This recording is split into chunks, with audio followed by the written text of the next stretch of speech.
പ്രിയപ്പെട്ടവരെ,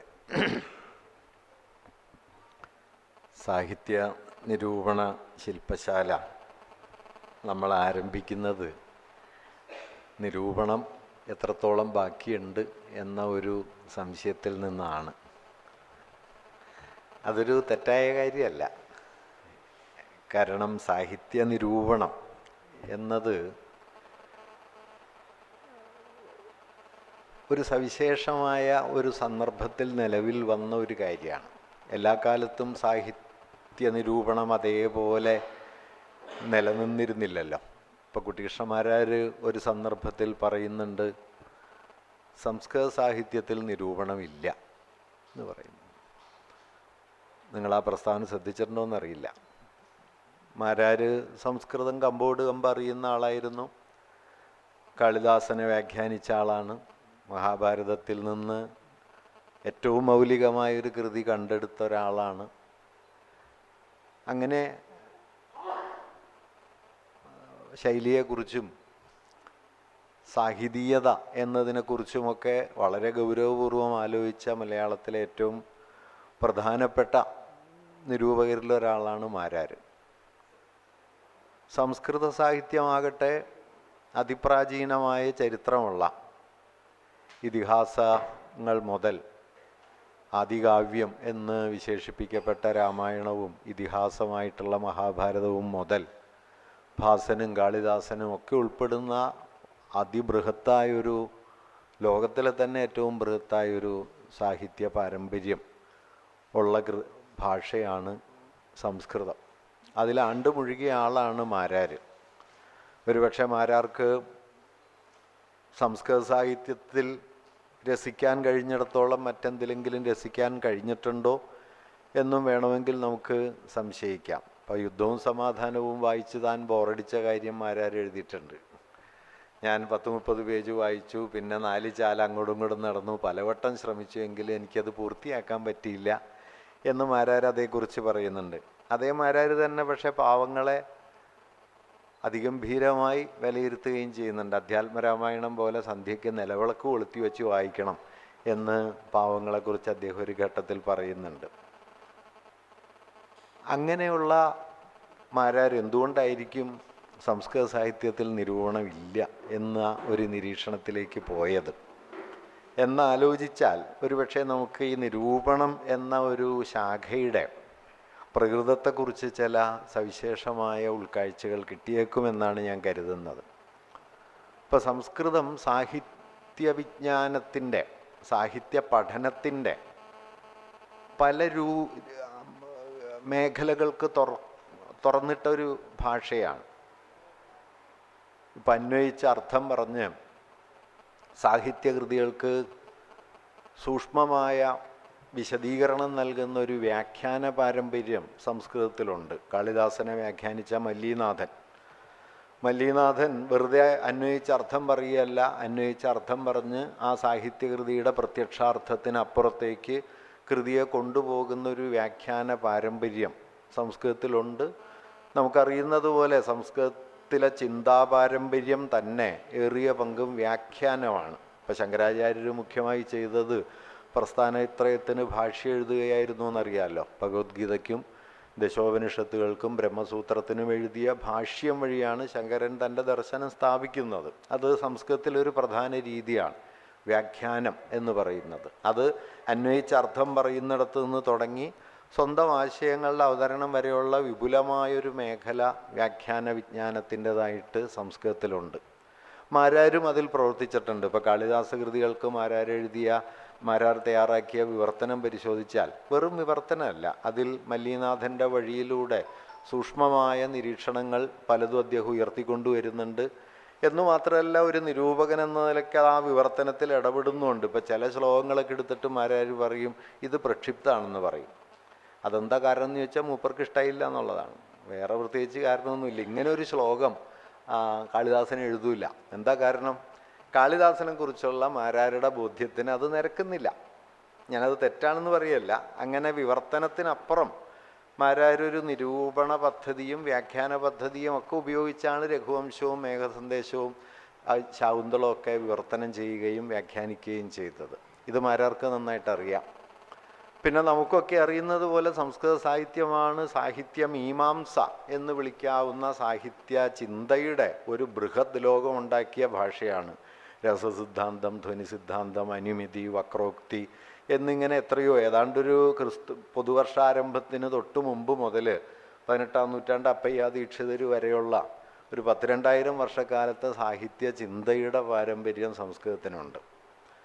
മൂന്നാമത്, എങ്ങനെയാണ് കവിത എഴുതേണ്ടത്, കവിതാരചനയുടെ സമ്പ്രദായങ്ങൾ എന്തൊക്കെയാണ് എന്ന് പരിശീലിപ്പിക്കുന്ന തരത്തിലുള്ള കവിശിക്ഷ എന്ന പേരിലുള്ള കവിത എഴുതാനുള്ള പരിശീലന പരിപാടി എന്ന് പറയാവുന്ന ഒരു വിജ്ഞാനശാഖയും സംസ്കൃതത്തിലുണ്ട്. രാജശേഖരൻ്റെ കവികണ്ഠാഭരണം പോലുള്ള കൃതികളൊക്കെ അങ്ങനെ ഉണ്ടായതാണ്.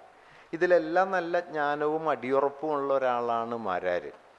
എന്നിട്ടും പക്ഷെ മാരാർ പറഞ്ഞത് സംസ്കൃതത്തിൽ നിരൂപണം ഇല്ല എന്ന്. അതിൽ നിന്ന് മനസ്സിലാക്കേണ്ട ഒരു കാര്യം, ഈ പറഞ്ഞതൊക്കെ നിങ്ങൾക്ക് നിരൂപണത്തിൽ ഉപയോഗിക്കാമെങ്കിലും നിരൂപണം ഇതിനപ്പുറം എന്തോ കൂടിയാണ് എന്നതാണ്.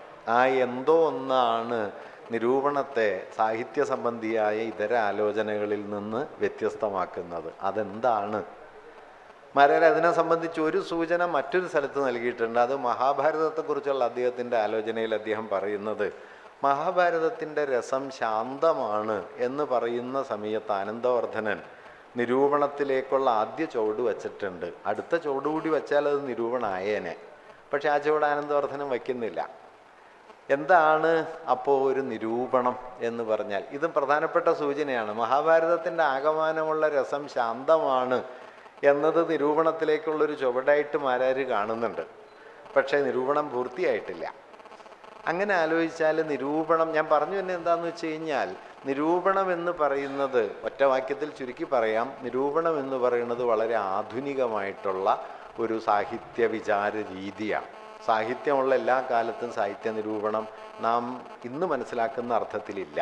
സാഹിത്യത്തെക്കുറിച്ചുള്ള ആലോചനകളുണ്ട്, അതും സാഹിത്യ നിരൂപണവും തമ്മിൽ ചില വ്യത്യാസങ്ങളുണ്ട്. ഇപ്പം മലയാളത്തിലെ സാഹിത്യ വിമർശനത്തിൻ്റെ ചരിത്രം നോക്കിയാൽ നിങ്ങൾക്ക് കാണാൻ പറ്റുന്നൊരു കാര്യം, നമ്മുടെ സാഹിത്യ വിമർശനം അല്ലെങ്കിൽ സാഹിത്യ വിചാരം ഈ നിലയിൽ ആരംഭിക്കുന്നത് പത്രമാസികകളും പുസ്തകങ്ങളും ഒക്കെ രൂപപ്പെട്ട് തുടങ്ങുന്നൊരു ഘട്ടത്തിലാണ്. ആ നിലയ്ക്ക് ആധുനികമാണെന്ന് പറയുന്നത് അച്ചടിയോടും ഗദ്യത്തിൻ്റെ വളർച്ചയോടും ബന്ധപ്പെട്ടാണ് വിമർശനം വരുന്നത് എന്ന നിലയ്ക്കാണ്. അതുകൊണ്ടാണ് അഴീക്കോട് മാഷ് വിമർശനം തുടങ്ങിയത് തമ്പുരാനാണ് എന്ന് തീരുമാനിച്ചത്. പിന്നെ എല്ലാം തുടങ്ങാനൊരു തമ്പുരാനുള്ളതാണ് നല്ലത് എന്നും പറയാം. അത് നാടകം തുടങ്ങാനായാലും വിമർശനം തുടങ്ങാനായാലും പാഠപുസ്തകം ഉണ്ടാക്കാനായാലും ഒക്കെ തമ്പുരാനാണ് നല്ലത് എന്നത് നമ്മുടെ ഒരു അവസാനിക്കാത്ത ബാധയാണ്. ഇപ്പോൾ തമ്പുരാൻ്റെ അഭിജ്ഞാന ശാകുന്തള വിവർത്തനം എവിടെയാണ് കളിച്ചതെന്ന് എനിക്കറിയില്ല. എന്നാൽ ആ കാലത്ത് കേരളം മുഴുവൻ തമിഴ് സംഗീത നാടകങ്ങൾ കളിക്കുന്നുണ്ട്, വെള്ളരി നാടകങ്ങൾ കളിക്കുന്നുണ്ട്. പക്ഷെ നമ്മൾ പൊതുവെ സാഹിത്യ ചരിത്രങ്ങളിൽ നോക്കിയാൽ ഈ അഭിജ്ഞാന ശാകുന്തള വിവർത്തനമാണ് മലയാള നാടകത്തിൻ്റെ ആരംഭം എന്നിപ്പോഴും കാണാം. അതെല്ലാം പഠിച്ച ആളുകൾ വഷളായിക്കൊണ്ടിരിക്കുന്നു. ഞങ്ങളുടെ നാട്ടിൽ അങ്ങനെ ഒരു ചൊല്ലുണ്ട്, പഠിച്ച് പഠിച്ച് വഷളായി എന്ന്. അതായത് ആളുകൾ കണ്ടതല്ല നാടകം, നാട്ടുകാർ കളിച്ചതല്ല നാടകം, പുസ്തകത്തിൽ അച്ചടിച്ച് വെച്ചതോ ആരോ വായിച്ചതോ ആണ് നാടകം എന്ന് നാടകത്തെ ഏറ്റവും തെറ്റായി മനസ്സിലാക്കുന്ന ഒരു രീതിയാണ് ഈ ശാകുന്തള വിവർത്തനത്തിൽ നിന്നാണ് നാടകം തുടങ്ങിയത് എന്ന് പറയുമ്പോൾ ഉണ്ടായി വരുന്നത്. അല്ലെങ്കിൽ തമ്പുരാൻ ഉണ്ടാക്കിയ പാഠപുസ്തക കമ്മിറ്റി വഴിയാണ് മലയാള ഗദ്യം ഉണ്ടായത് എന്ന് പറയുന്നത്. അതിന് എത്രയോ മുമ്പ് മലയാളത്തിൽ മിഷണറിമാർ ഒന്നാം തരം മലയാള ഗദ്യം ഉണ്ടാക്കി. എത്രയോ വിജ്ഞാന മേഖലകൾ മലയാള ഗദ്യത്തിൽ അതിനു മുമ്പ് തന്നെ അവർ തുറന്നിരുന്നു. പക്ഷേ തമ്പുരാൻ തുടങ്ങുമ്പോൾ ഒരു മെച്ചമുണ്ടല്ലോ, അതൊരു പ്രത്യേക രീതിയാണ് കേട്ടോ. അതിൽ ഓരോ കാലത്തുണ്ട്. ഞാൻ ജർമ്മനിയിലെ സാഹിത്യ ചരിത്രത്തെക്കുറിച്ച് ഒരിക്കൽ വായിച്ചു വന്നപ്പോൾ ഡേവിഡ് പെർക്കിൻസിൻ്റെ ഒരു പുസ്തകമുണ്ട്, ഈസ് ലിറ്റററി ഹിസ്റ്ററി പോസിബിൾ എന്ന് പറഞ്ഞ് ഈ സാഹിത്യ ചരിത്ര പഠനത്തെക്കുറിച്ചുള്ള ഒരു പുസ്തകം. അതിൽ പെർക്കിൻസ് 19-ാം നൂറ്റാണ്ടിൽ ജർമ്മനിയിൽ എഴുതപ്പെട്ട ഒരു സാഹിത്യ ചരിത്രത്തെക്കുറിച്ച് പറയുന്നുണ്ട്. അപ്പോൾ ആ സാഹിത്യ ചരിത്രം അവസാനിക്കുന്നത് എവിടെയാണെന്ന് വെച്ച് കഴിഞ്ഞാൽ ഗൊയ്തയുടെ മരണത്തോടെയാണ്. ഗൊയ്ത മരിച്ചതിന് ശേഷം ആ ഘട്ടത്തിൽ അവസാനിക്കുകയാണ്. അത് കഴിഞ്ഞിട്ട് ഏതാണ്ട് ഒരു 70 കൊല്ലം കഴിഞ്ഞിട്ടാണ് ഇത് എഴുതിയിട്ടുള്ളത്. പക്ഷെ പിന്നെ 70 കൊല്ലം പുള്ളി എഴുതിയിട്ടില്ല. അതിന് പുള്ളി ഗ്രന്ഥകാരൻ കൊടുത്തൊരു വിശദീകരണം, ഒരു സാഹിത്യ ചരിത്രം അവസാനിപ്പിക്കാൻ ഇത്രയും മെച്ചപ്പെട്ടൊരു സന്ദർഭമേറിയില്ല എന്നാണ്. ഗൊയ്തയോട് അവസാനിപ്പിക്കുമ്പോൾ ഒരു ഗാംഭീര്യം ഉണ്ടല്ലോ, ഒരു ചരിത്രം അവസാനിച്ചു എന്നൊക്കെ തോന്നുമല്ലോ. ഇങ്ങനെ സാഹിത്യ സങ്കല്പങ്ങളിലൊക്കെ ഈ പ്രശ്നം ഏറിയും കുറഞ്ഞു നിൽക്കുന്നുണ്ട്. അതുകൊണ്ട് ഇതിനൊന്നും ചിരസ്ഥായിയായൊരു ഉള്ളടക്കം ഉണ്ടെന്ന് നമ്മൾ തെറ്റിദ്ധരിക്കേണ്ടതും ഇല്ല. അച്ചടി വഴിയും പത്രമാസികകൾ വഴിയും പൊതുസംവാദങ്ങളുടെ ഒരു തലത്തിലേക്ക് സാഹിത്യം കയറി വരുന്നത് നമുക്കൊക്കെ അറിയാം. ഏതാണ്ട് ഒരു 19-ാം നൂറ്റാണ്ടിൻ്റെ പകുതിയോടെയാണ്. അക്കാലത്ത് പ്രത്യക്ഷപ്പെട്ട സാഹിത്യ വിചാര രീതി, നമ്മൾ ഇന്ന് സാഹിത്യ വിമർശനം എന്ന് പറയുന്നതിൻ്റെ ഒരു തുടക്കം നമ്മൾ പരിശോധിച്ചാൽ അതിന് സാഹിത്യ വിമർശനമെന്നോ പുസ്തക നിരൂപണമെന്നോ ഉള്ളതിനേക്കാൾ കവിഞ്ഞ മറ്റൊരു പേര് അക്കാലത്ത് പ്രചാരത്തിലുണ്ടായിരുന്നു. അത് ഗുണദോഷ നിരൂപണം എന്നാണ്.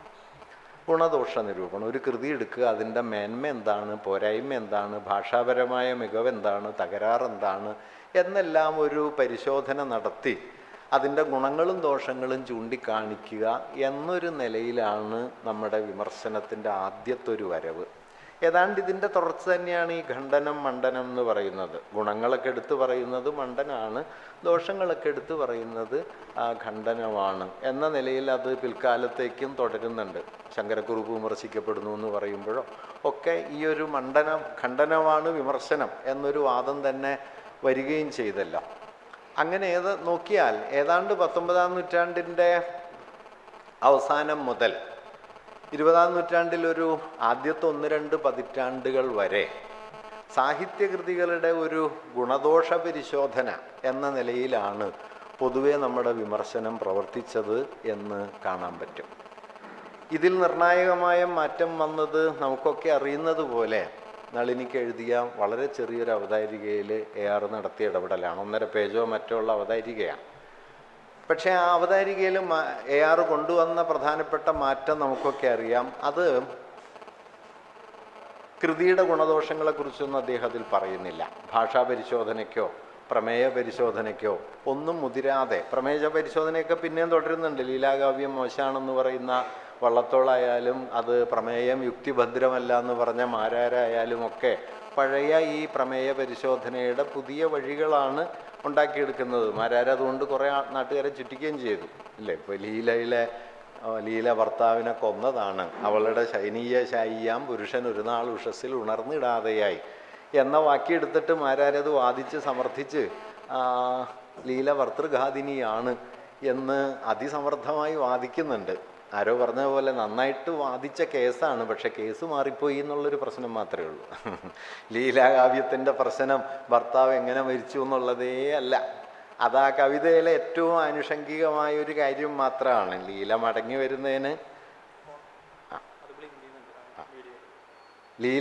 വരുന്നതിന് പ്രമേയപരമായ ഒരു സന്ദർഭം ഒരുക്കുക എന്നുള്ളത് ഈ കവിഞ്ഞ് അതിൽ കവിഞ്ഞൊരു സാങ്കത്യവും ആ വരിക്കില്ല. പക്ഷെ മാരാർ ആ വരി പ്രധാനമായിട്ട് എടുക്കുകയും അത് വള്ളത്തോളും മറ്റൊരു നിലയ്ക്ക് ആ ഘട്ടത്തിൽ പറയുന്നുണ്ട് ലീലാകാവ്യത്തിന് യുക്തിഭദ്രതയില്ല എന്ന്. അതായത് ഒരു കഥയെ പ്രമേയമാക്കുന്ന മട്ടിലുള്ള യുക്തിപരമായ വിന്യാസം കവിതയ്ക്കുള്ളിൽ വേണമെന്നത് വാസ്തവത്തിൽ നിരൂപണത്തിൻ്റെ ഒരു മൗലികമായ താല്പര്യമല്ല. പക്ഷെ ഒരു ഘട്ടത്തിൽ അതുണ്ടായിരുന്നു. ഞാൻ പറഞ്ഞു വന്നത് AR നളിനിയുടെ അവതാരികയിൽ തുടങ്ങുന്ന വിമർശന രീതി എന്തുകൊണ്ടാണ് വ്യത്യസ്തമാകുന്നത്? ഒറ്റ നിലയ്ക്ക് പറഞ്ഞാൽ അക്കാലം വരെ ഉണ്ടായിരുന്ന അല്ലെങ്കിൽ ഒരു ആധുനികതയ്ക്ക് മുമ്പ് സാഹിത്യകൃതി മാത്രമല്ല കലാവസ്തുക്കൾക്ക് പൊതുവിൽ സ്വയം പര്യാപ്തം എന്ന് പറയാവുന്നൊരു നിലനിൽപ്പില്ല. അത് മറ്റെന്തിനോടെങ്കിലും ചേർന്നാണ് നിൽക്കുക. ഇപ്പോൾ ഒരു കലാവസ്തു അതിൽ തന്നെ പൂർണ്ണമായ ഒരു സാമഗ്രിയാണ് എന്ന് മനസ്സിലാക്കപ്പെടുന്നില്ല. ആ കലാവസ്തു രാജസ്തുതിയാകാം, ദേവസ്തുതിയാകാം, പ്രദേശവർണ്ണനയാകാം. അങ്ങനെ നാനാതരത്തിലുള്ള താല്പര്യങ്ങൾ. സിസ്റ്റൈൻ ചാപ്പലിൽ ചിത്രം വരയ്ക്കുമ്പോൾ ആ ചിത്രം അടിസ്ഥാനപരമായി ചിത്രമായിരിക്കെ തന്നെ ദൈവിക ആരാധനയാണ്. അല്ലെങ്കിൽ പൂന്താനം എഴുതുന്നത് സാഹിത്യമാണോ എന്ന് ചോദിച്ചു കഴിഞ്ഞാൽ പൂന്താനം എഴുതിയത് സാഹിത്യമായിട്ടല്ല, ഭക്തിയായിട്ടാണ്. MA ക്ലാസ്സിൽ പഠിപ്പിച്ചപ്പോഴാണ് സാഹിത്യമായത്. ഇതൊരു പ്രശ്നമാണ്. അതായത് ഈ സാഹിത്യം എന്ന് പറയുന്ന അതിൻ്റെ സവിശേഷമായ അസ്തിത്വം അതിന് കൈവരുന്നത് അതിൻ്റെ ജന്മസഹജമായ ഉള്ളടക്കം കൊണ്ടാണോ, സാഹിത്യം എന്നൊരു പുതിയ വ്യവഹാരത്തിലേക്ക് അതിനെ ഉൾപ്പെടുത്തുന്നത് വഴിയാണോ എന്നൊരു ചോദ്യം വാസ്തവത്തിൽ ചോദിക്കണം. ഇപ്പോൾ റീഗൽട്ടൺ ഇംഗ്ലീഷ് സാഹിത്യത്തെക്കുറിച്ച് ചർച്ച ചെയ്യുന്ന സമയത്ത് പറയുന്നൊരു കാര്യം, എപ്പോഴാണ് ഇംഗ്ലീഷ് സാഹിത്യം ഒരു ആധികാരിക ജ്ഞാന മേഖലയായി ഉറച്ചത്, അല്ലെങ്കിൽ ഷേക്സ്പിയർ എപ്പോഴാണ് വിശ്വകവി ആയത് ഈ ചോദ്യം അദ്ദേഹം ഉന്നയിച്ചിട്ട് അദ്ദേഹം പറയുന്നൊരു കാര്യം എന്താണെന്ന് വെച്ച് കഴിഞ്ഞാൽ 19-ാം നൂറ്റാണ്ടിൻ്റെ പകുതി വരെ ആംഗ്ലോ സാക്സൺ മതം കൊണ്ട് ബ്രിട്ടീഷ് ഐഡൻറ്റിറ്റിയെ നിർണ്ണയിക്കാൻ കഴിയുന്ന സ്ഥിതി ഉണ്ടായിരുന്നു. എന്താണ് ഇംഗ്ലീഷ് ഐഡൻറ്റിറ്റി എന്നതിന് ആംഗ്ലോ സാക്സൺ മതം മതിയായിരുന്നു. പക്ഷേ 19-ാം നൂറ്റാണ്ട് പകുതിയായപ്പോഴേക്കും ഡാർവിൻ വന്നു, പരിണാമ സിദ്ധാന്തം വന്നു, വ്യവസായ വിപ്ലവം വന്നു, ശാസ്ത്രം വന്നു. ഇതെല്ലാം വന്നു കഴിഞ്ഞതോടെ മുഴുവൻ ബ്രിട്ടീഷുകാർക്കും ഐഡൻറ്റിഫൈ ചെയ്യാവുന്ന ഒരു ഡൊമൈൻ എന്ന നിലയിൽ മതത്തിന് നിലനിൽക്കാൻ പറ്റാണ്ടായി. മുഴുവൻ ആളുകൾക്കും ഐഡൻറ്റിഫൈ ചെയ്യാൻ കഴിയുന്ന ബ്രിട്ടീഷ് ഐഡൻറ്റിറ്റിയുടെ ഒരാവിഷ്കാരം എന്ന നിലയിൽ പുതിയ ഒന്നിനെ കണ്ടെത്തേണ്ടി വന്ന സന്ദർഭത്തിലാണ് വാസ്തവത്തിൽ ഇംഗ്ലീഷ് സാഹിത്യം ഈ പദവി കൈയാളിക്കൊണ്ട് അവിടേക്ക് കയറി വരുന്നത്. നിങ്ങൾ ശ്രദ്ധിച്ചിട്ടുണ്ടോ എന്ന് അറിഞ്ഞൂടാ, 19-ാം നൂറ്റാണ്ട് അവസാനമായി യൂറോപ്പിലെ ഇംഗ്ലണ്ടിലെ പല സർവകലാശാലകളിലും ഇംഗ്ലീഷ് ഡിപ്പാർട്ട്മെൻറ്റ് തുടങ്ങിയപ്പോൾ. ഞാൻ പണ്ട് മാരായസി പഠിക്കുമ്പോൾ ഞങ്ങളുടെ പ്രിൻസിപ്പൾ ഭരതൻ മാഷായിരുന്നു, വലിയ സ്കോളറാണ്. അപ്പോൾ ആ കോളേജ് ആരംഭിച്ചത് 1875-ലാണ്. അപ്പോൾ ഓക്സ്ഫോർഡിലോ കേംബ്രിഡ്ജിലോ ഒക്കെ ഈ 19-ാം നൂറ്റാണ്ട് അവസാനമായി എസ്റ്റാബ്ലിഷ് ചെയ്യുക ഇംഗ്ലീഷ് ഡിപ്പാർട്ട്മെൻറ്റ് വന്നപ്പോൾ. ഇപ്പോൾ ഭരതൻ മാഷ് പറയുമായിരുന്നു, ഓക്സ്ഫോർഡിൽ ഇംഗ്ലീഷ് ഡിപ്പാർട്ട്മെൻറ്റ് തുടങ്ങണേക്ക് മുമ്പ് ഇംഗ്ലീഷ് ഡിപ്പാർട്ട്മെൻറ്റ് തുടങ്ങിയ കോളേജാണ് ഇത് എന്ന് പറയുമായിരുന്നു. ഇതെന്താണെന്ന് വെച്ച് കഴിഞ്ഞാൽ അപ്പോഴും ഷേക്സ്പിയർ ഉണ്ട്. ഷേക്സ്പിയർ അതിനൊക്കെ മുമ്പ് 17-ാം നൂറ്റാണ്ടിൽ തന്നെ അതിപ്രസിദ്ധനാണ്. പക്ഷേ എന്തുകൊണ്ട് ഷേക്സ്പിയർ എന്ന ഒരു സാഹിത്യ കേന്ദ്രം 19-ാം നൂറ്റാണ്ടാവുമ്പോഴേക്കും ഇംഗ്ലീഷ് ഭാഷയെ മുൻനിർത്തി വികസിച്ചു വരുന്നു എന്ന് ചോദിച്ചാൽ അത് സാഹിതീയം മാത്രമായ താല്പര്യങ്ങളാലല്ല, അതിന് സാമൂഹികവും ചരിത്രപരവും മറ്റുമായ നിരവധി. ഇതിൻ്റെ അർത്ഥം ഷേക്സ്പിയർ മോശക്കാരനാണെന്നൊന്നുമല്ല കേട്ടോ, അങ്ങനെ തെറ്റിദ്ധരിക്കുകയും ചെയ്യരുത്. ഇപ്പോൾ വാദിച്ച് അങ്ങനെയുണ്ട്, സാമ്രാജ്യത്വം ഉണ്ടാക്കിയതാണ് ഷേക്സ്പിയർ, അങ്ങനെയൊന്നുമല്ല. ഷേക്സ്പിയർ എഴുത്തിൻ്റെ അത്യുന്നത സ്ഥാനങ്ങളിലൊന്നാണ്. പക്ഷേ ഷേക്സ്പിയർക്ക് നാം ഇന്ന് കാണുന്ന പദവി മൂല്യം ഷേക്സ്പിയറുടെ എഴുത്തുകൊണ്ട് മാത്രം വരുന്നതല്ല, മറ്റ് ഘടകങ്ങളുണ്ട്. ഞാൻ പറഞ്ഞു വന്നത്, ഈ ആധുനിക ലോകം പിറവിയെടുക്കുന്ന സമയത്ത് ഉണ്ടായ ജ്ഞാനോദയത്തോടെ ഉണ്ടായി വരുന്ന ഒരു പ്രധാനപ്പെട്ട മാറ്റം എന്താണെന്ന് വെച്ചാൽ, അക്കാലം വരെ കലാവസ്തുക്കളെ, സാഹിത്യകൃതികളാകട്ടെ, ചിത്രമാകട്ടെ, സംഗീതമാകട്ടെ, ശില്പങ്ങളാകട്ടെ, അതിനെല്ലാം നിർണയിച്ചുകൊണ്ടോ നിയന്ത്രിച്ചുകൊണ്ടോ അതിന് മുകളിൽ നിന്നിരുന്ന അതിഭൗതികമായ ഒരു ശക്തിവിശേഷം ഏതാണ്ട് പിൻവാങ്ങി, ദൈവാധികാരത്തിൻ്റെ മതാധികാരത്തിൻ്റെ. അങ്ങനെ ദൈവാധികാരത്തിൻ്റെയും മതാധികാരത്തിൻ്റെയും ഒരു അതിഭൗതിക സ്ഥാനം കലയുടെ മണ്ഡലത്തിൽ നിന്നും സാഹിത്യത്തിൻ്റെ മണ്ഡലത്തിൽ നിന്നും പൊതുവെ മനുഷ്യ ജീവിതത്തിൻ്റെ മണ്ഡലത്തിൽ നിന്നും പിൻവാങ്ങി തുടങ്ങുന്നതോടെ കലാവസ്തു അതിൽ തന്നെ പൂർണ്ണമാണ് എന്ന ഒരു വീക്ഷണം വന്നു. അതുവരെ കലാവസ്തു മറ്റതിലേക്ക് ഘടിപ്പിക്കപ്പെട്ടു, ദൈവത്തിലേക്കോ അതിഭൗതിക ആശയങ്ങളിലേക്കോ രാജാവിലേക്കോ മറ്റെന്തിലെങ്കിലോ. അതായത് ഒരു സ്വാശ്രിതമായ ഒരു സ്വയം പര്യാപ്ത വസ്തു, A thing in it self എന്ന് പറയാവുന്ന, അതിൽ തന്നെ പൂർണ്ണതയുള്ള, മറ്റൊന്നിനോട് ആശ്രിതമായി നിലനിൽക്കുന്നതിനു പകരം തന്നിൽ തന്നെ പൂർണ്ണമായ നിലനിൽപ്പുള്ള ഒരു വസ്തു എന്ന നിലയിലേക്ക് കല മനസ്സിലാക്കപ്പെടുന്നൊരു സന്ദർഭം കൂടിയാണ് ആധുനികത. അങ്ങനെ വന്നപ്പോൾ ഈ കലാവസ്തുവിനെ അതിനുള്ളിൽ, നേരത്തെ ദൈവത്തോടുള്ള ആഭിമുഖ്യമാണ്, രാജസ്തുതിയാണ്, പ്രദേശവർണ്ണനയാണ്, അങ്ങനെ നിരവധി ഘടകങ്ങളാണ്. ഇതെല്ലാം മാറിക്കഴിഞ്ഞു കഴിഞ്ഞാൽ പിന്നെ കലാവസ്തുവിനെ കലാവസ്തു ആക്കുന്ന അടിസ്ഥാന മൂല്യം എന്താണ് എന്ന ചോദ്യത്തിൻ്റെ ഉത്തരാണ് വാസ്തവത്തിൽ എസ്തെറ്റിക് എന്നുള്ളത്, ലാവണ്യം. ഇത് 18-ാം നൂറ്റാണ്ട് അവസാനത്തോടെ ഈ സങ്കല്പന ഉയർന്നു വരികയും റോമൻ ബൊഗാട്ട് എന്ന് പറയുന്ന 18-ാം നൂറ്റാണ്ടിലെ ചിന്തകൻ എസ്തെറ്റിക് എന്നുള്ള സംജ്ഞയും എസ്തെറ്റിക്സ് എന്നുള്ള സൗന്ദര്യ ശാസ്ത്ര സങ്കല്പവും ഉയർത്തിക്കൊണ്ടുവരികയും ഇമ്മാനുവൽ കാന്റ് 18-ാം നൂറ്റാണ്ട് അവസാനവും 19-ാം നൂറ്റാണ്ട് ആദ്യവും അതിനെ ഒരു സവിശേഷമായ ദാർശനിക ഗണമാക്കി ഉറപ്പിക്കുകയും ചെയ്തു. 19-ാം നൂറ്റാണ്ട് വരെ ലാവണ്യം, സൗന്ദര്യം എന്ന മൂല്യം സവിശേഷമായൊരു സ്വയം പര്യാപ്ത മൂല്യമായി ഗണിക്കപ്പെടുന്നില്ല. തത്വചിന്തയിൽ അതൊരു പ്രധാന വിഷയമല്ല. എപ്പിസ്റ്റമോളജിയോ ഒണ്ടോളജിയോ പോലെ, ലോജിക്ക് പോലെ, അല്ലെങ്കിൽ എത്തിക്സ് പോലെ ഒരു നിർണായകമായ തത്വചിന്താ വിഷയമായി എസ്തെറ്റിക്സ് ഇല്ല. പക്ഷേ 19-ാം നൂറ്റാണ്ടായപ്പോൾ എസ്തെറ്റിക് പ്രധാനമായി. ഈ എസ്തെറ്റിക്കാണ് കല ഉൽപ്പാദിപ്പിക്കുന്നത് എന്ന് വന്നു. അല്ലാതെ കല ഉൽപ്പാദിപ്പിക്കുന്നത് ദൈവബോധമല്ല, കല ഉൽപ്പാദിപ്പിക്കുന്നത് രാജാവിനോടുള്ള ഭക്തിയല്ല, കല ഉൽപ്പാദിപ്പിക്കുന്നത് അതിന് പുറത്തുള്ള എന്തെങ്കിലും ആശയമല്ല. കല ഉൽപ്പാദിപ്പിക്കുന്നത് അതിന് മാത്രം ജന്മം നൽകാൻ കഴിയുന്ന വിശേഷാനുഭൂതിയാണ്. ആ അനുഭൂതിയാണ് ലാവണ്യം. ഇങ്ങനെ ലാവണ്യത്തെ മുൻനിർത്തി കലാവസ്തുവിനെ മനസ്സിലാക്കുകയും കലാവസ്തുവിന് അതിൽ തന്നെ സ്വയം പര്യാപ്തമായൊരു നിലനിൽപ്പുണ്ട്, അതൊരു പരാശ്രിത സ്ഥാനമല്ല, അത് മറ്റൊന്നിനെ ആശ്രയിച്ച് നിൽക്കുന്നതല്ല, അതിൽ തന്നെ നിലനിൽക്കാൻ കഴിയും എന്ന നിലയിലേക്ക് കലാവസ്തുവിനെ കുറിച്ചുള്ള സാഹിത്യകൃതിയെക്കുറിച്ചുള്ള വീക്ഷണത്തിലെ നിർണായകമായൊരു വഴിത്തിരിവാണ് ആധുനികതയോടൊപ്പം ഉണ്ടായത്. ഇങ്ങനെ വഴിത്തിരിവ് വന്നതോടെ ഓരോ കലാവസ്തുവിൽ നിന്നും ആ കലാവസ്തുവിനെ അനന്യമായൊരനുഭവത്തിൻ്റെ, അതുമാത്രം പ്രദാനം ചെയ്യുന്ന ഒരനുഭവത്തിൻ്റെ മേഖലയാക്കി മാറ്റുന്നതെന്ത് എന്ന ചോദ്യം ചോദിക്കാം, അതിനുത്തരം കണ്ടെത്താം. ഈ ഉത്തരമാണ് നിരൂപണമായി മാറിയത്. ഈ കലാവസ്തു എന്താണ്, അതെങ്ങനെയാണ് സവിശേഷമായൊരു അനുഭൂതി പ്രദാനം ചെയ്യുന്നത്, ആ അനുഭൂതിയെ നിർമ്മിക്കുന്നതിൽ ഏതേത് ഘടകങ്ങൾ ഏതെല്ലാം അനുപാതങ്ങളിൽ പ്രവർത്തിക്കുന്നു, അവയുടെ ആകത്തുക എന്ന നിലയ്ക്ക് സൗന്ദര്യാനുഭവം എങ്ങനെ സംജാതമാകുന്നു. മാരാര് വെറുതെ പറഞ്ഞതല്ല. മഹാഭാരതത്തിൻ്റെ രസം ശാന്തമാണെന്ന് പറയുന്നതോടെ അത് കലാവസ്തുവിൻ്റെ അനന്യമായൊരനുഭവത്തെക്കുറിച്ച് സംസാരിച്ച് തുടങ്ങുന്നുണ്ട്. പക്ഷേ അതുകൊണ്ട് മാത്രം നിരൂപണമാവില്ല. എങ്ങനെയാണ് ഒരു കൃതി സവിശേഷമായൊരു അനുഭവമൂല്യത്തെ സൃഷ്ടിക്കുന്നത് എന്നത് ആ കൃതിയെ തന്നെ മുൻനിർത്തി വിശദീകരിക്കണം. ദൈവാനുഗ്രഹം കൊണ്ട് എന്ന് പറഞ്ഞു കഴിഞ്ഞാൽ വിമർശനാവില്ല.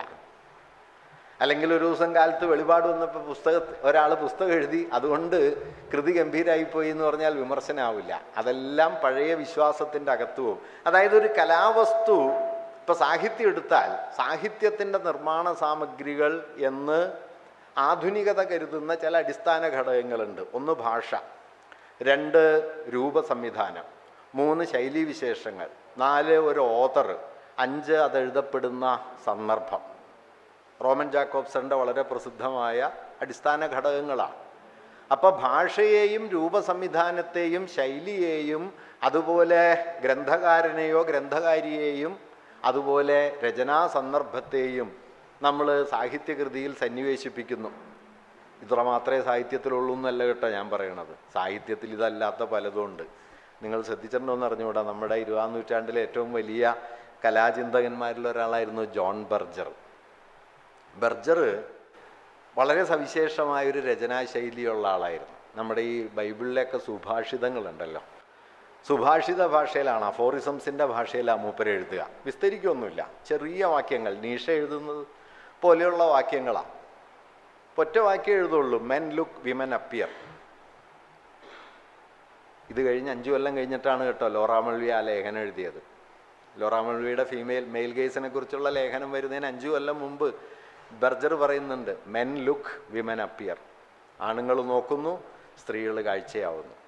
ഇത് നോട്ടം എന്ന് പറയുന്നതിൻ്റെ ഐഡിയോളജിയെക്കുറിച്ചുള്ള ഏറ്റവും സംഗ്രഹം രൂപത്തിലുള്ളൊരു സ്റ്റേറ്റ്മെൻറ്റ് എങ്ങനെ എഴുതാം മൂപ്പര്. അപ്പോൾ മൂപ്പരോട് ഒരു ഇൻ്റർവ്യൂവിൽ ചോദിച്ചു, എന്താ ഇങ്ങനെ ഒരു ശൈലി കണ്ടെത്താൻ കാരണം, എങ്ങനെ ഈ ഒരു ശൈലിയിലേക്ക് എത്തിയത്? അപ്പോൾ പുള്ളി പറഞ്ഞത്, ഞാൻ ഒരു പത്രത്തിൻ്റെ ഞായറാഴ്ച സപ്ലിമെൻറ്റിലാണ് എഴുതിക്കൊണ്ടിരുന്നത്. അവർ 1/3 പേജേ തരുള്ളൂ. ആ പേജിൽ പറയണമെങ്കിൽ, അത്രയും സ്ഥലത്ത് പറയണമെങ്കിൽ ഇങ്ങനെ എഴുതാമെന്നാണ്. നോക്കൂ, നിങ്ങൾ ശൈലിയെക്കുറിച്ചുള്ള ഒരാലോചനയിലും ഈ പ്രശ്നം വരില്ല. ശൈലി മാനവസത്തയാണ്, അതാണ് ഇതാണെന്നൊക്കെ നമ്മൾ പറയും. പത്രസ്ഥലം ഇല്ലാഞ്ഞിട്ടാണ് ശൈലി ഇങ്ങനെയായിപ്പോയെന്ന് ആരും പറഞ്ഞിട്ടില്ല. പക്ഷെ അങ്ങനെ ആകാം. അതുകൊണ്ട് നമ്മൾ സാഹിത്യത്തിൽ സാഹിതീയമായ ഘടകങ്ങൾ എന്നൊക്കെ പറയുന്നത് താരതമ്യേന വളരെ കുറഞ്ഞ ഒരു കാര്യമാണ്. അത് ആദ്യം മലയാളിയോട് പറഞ്ഞ ഒരാൾ കേസരി ബാലകൃഷ്ണപിള്ളയാണ്. സാഹിത്യം ഒരു പണിയാണ്, അതിനകത്ത് ഒരുപാട് ഘടകങ്ങളുണ്ട്. അല്ലാതെ അത് സാഹിത്യവും അനുഭവവും മാത്രമൊന്നുമല്ല. സാഹിത്യം എഴുതുന്ന ആളുകൾക്കും നിരൂപണത്തിൽ ഏർപ്പെടുന്ന ആളുകൾക്കും ബഹുവിജ്ഞാന തലം വേണം എന്നൊക്കെ അദ്ദേഹം അക്കാലത്ത് പറഞ്ഞു. അതിൻ്റെ എല്ലാം ഫലമായിട്ട് എന്ത് പറ്റിയെന്ന് വെച്ച് കഴിഞ്ഞാൽ, സാഹിത്യകൃതികൾ വായിച്ച് രസിക്കാൻ അറിയാത്ത ഒരു ഉണക്ക ശാസ്ത്രിയാണ് കേസരി ബാലകൃഷ്ണപിള്ള എന്നെല്ലാവരും കൂടി തീരുമാനിക്കുകയും ചെയ്തു. കേസരി അങ്ങനെ വിളിച്ചിരുന്നത്. എൻ കൃഷ്ണപിള്ള വരെ അങ്ങനെ സൂചനാരൂപത്തിൽ എഴുതുന്നുണ്ട്, സാഹിത്യകൃതികളുടെ ഹൃദയരഹസ്യം അദ്ദേഹത്തിന് വേണ്ട പോലെ ആസ്വദിക്കാൻ കഴിഞ്ഞില്ല എന്ന്. ഹൃദയരഹസ്യം എന്ന് പറയുന്നത് വാസ്തവത്തിൽ ഹൃദയരഹസ്യമല്ല, അത് പലമാതിരി പണികൾ കൂടിച്ചേർന്നുണ്ടാകുന്നതാണെന്നാണ് കേസരി വാസ്തവത്തിൽ പറയാൻ ശ്രമിക്കുന്നത്. സ്പന്ദിക്കുന്ന അസ്ഥിമാളത്തിൻ്റെ അവതാരിക നോക്കിയാൽ അറിയാം. ചങ്ങമ്പുഴയുടെ ശൈലി എങ്ങനെയാണ് കൃഷ്ണഗാഥയിൽ നിന്ന് പരിണമിച്ച് ചങ്ങമ്പുഴയിലെത്തുന്നത് എന്ന് വാസ്തവത്തിൽ ഒരു കാവ്യശൈലിയുടെ വംശാവലി ചരിത്രം എന്ന് പറയാവുന്ന ഒരേ ഒരു വിശദീകരണം ചങ്ങമ്പുഴയുടെ സ്പന്ദിക്കുന്ന അസ്ഥിമാടത്തിന് കേസരി എഴുതിയ വിമർശനമാണ്. വേറൊരാൾ, നമ്മൾ ശൈലി എന്ന് പറയുന്നത് ഒരാളുടെ ഒരു സ്വതന്ത്രമായ ആവിഷ്കാരമാണ്. ഒ വിജയൻ്റെ ശൈലി, സി വി രാമപിള്ളയുടെ ശൈലി, അല്ലെങ്കിൽ ബഷീറിൻ്റെ ശൈലി എന്ന് പറഞ്ഞ് നമ്മൾ ആ വ്യക്തിയോട് ചേർക്കുന്നു. അതൊരു രീതിയാണ്. എഡ്വേർഡ് ബഫന്റെ സ്റ്റേറ്റ്മെൻ്റ് ഉണ്ടല്ലോ, style is the man. Kesari പറഞ്ഞ് ശൈലി മനുഷ്യൻ ഒരാളൊന്നുമല്ല. ശൈലി എന്ന് പറയാം, അദ്ദേഹം ഒരു സന്ദർഭത്തിൽ പറയുന്നുണ്ട്, ഒരു കാലഘട്ടം രൂപപ്പെടുത്തിയ മനുഷ്യാനുഭവത്തിൻ്റെ സവിശേഷമായ ആവിഷ്കാരമാണ് ശൈലി. അതുകൊണ്ട് ശൈലി എന്ന് പറയുന്നത് ഒരാളുടെ പ്രശ്നമൊന്നുമല്ല.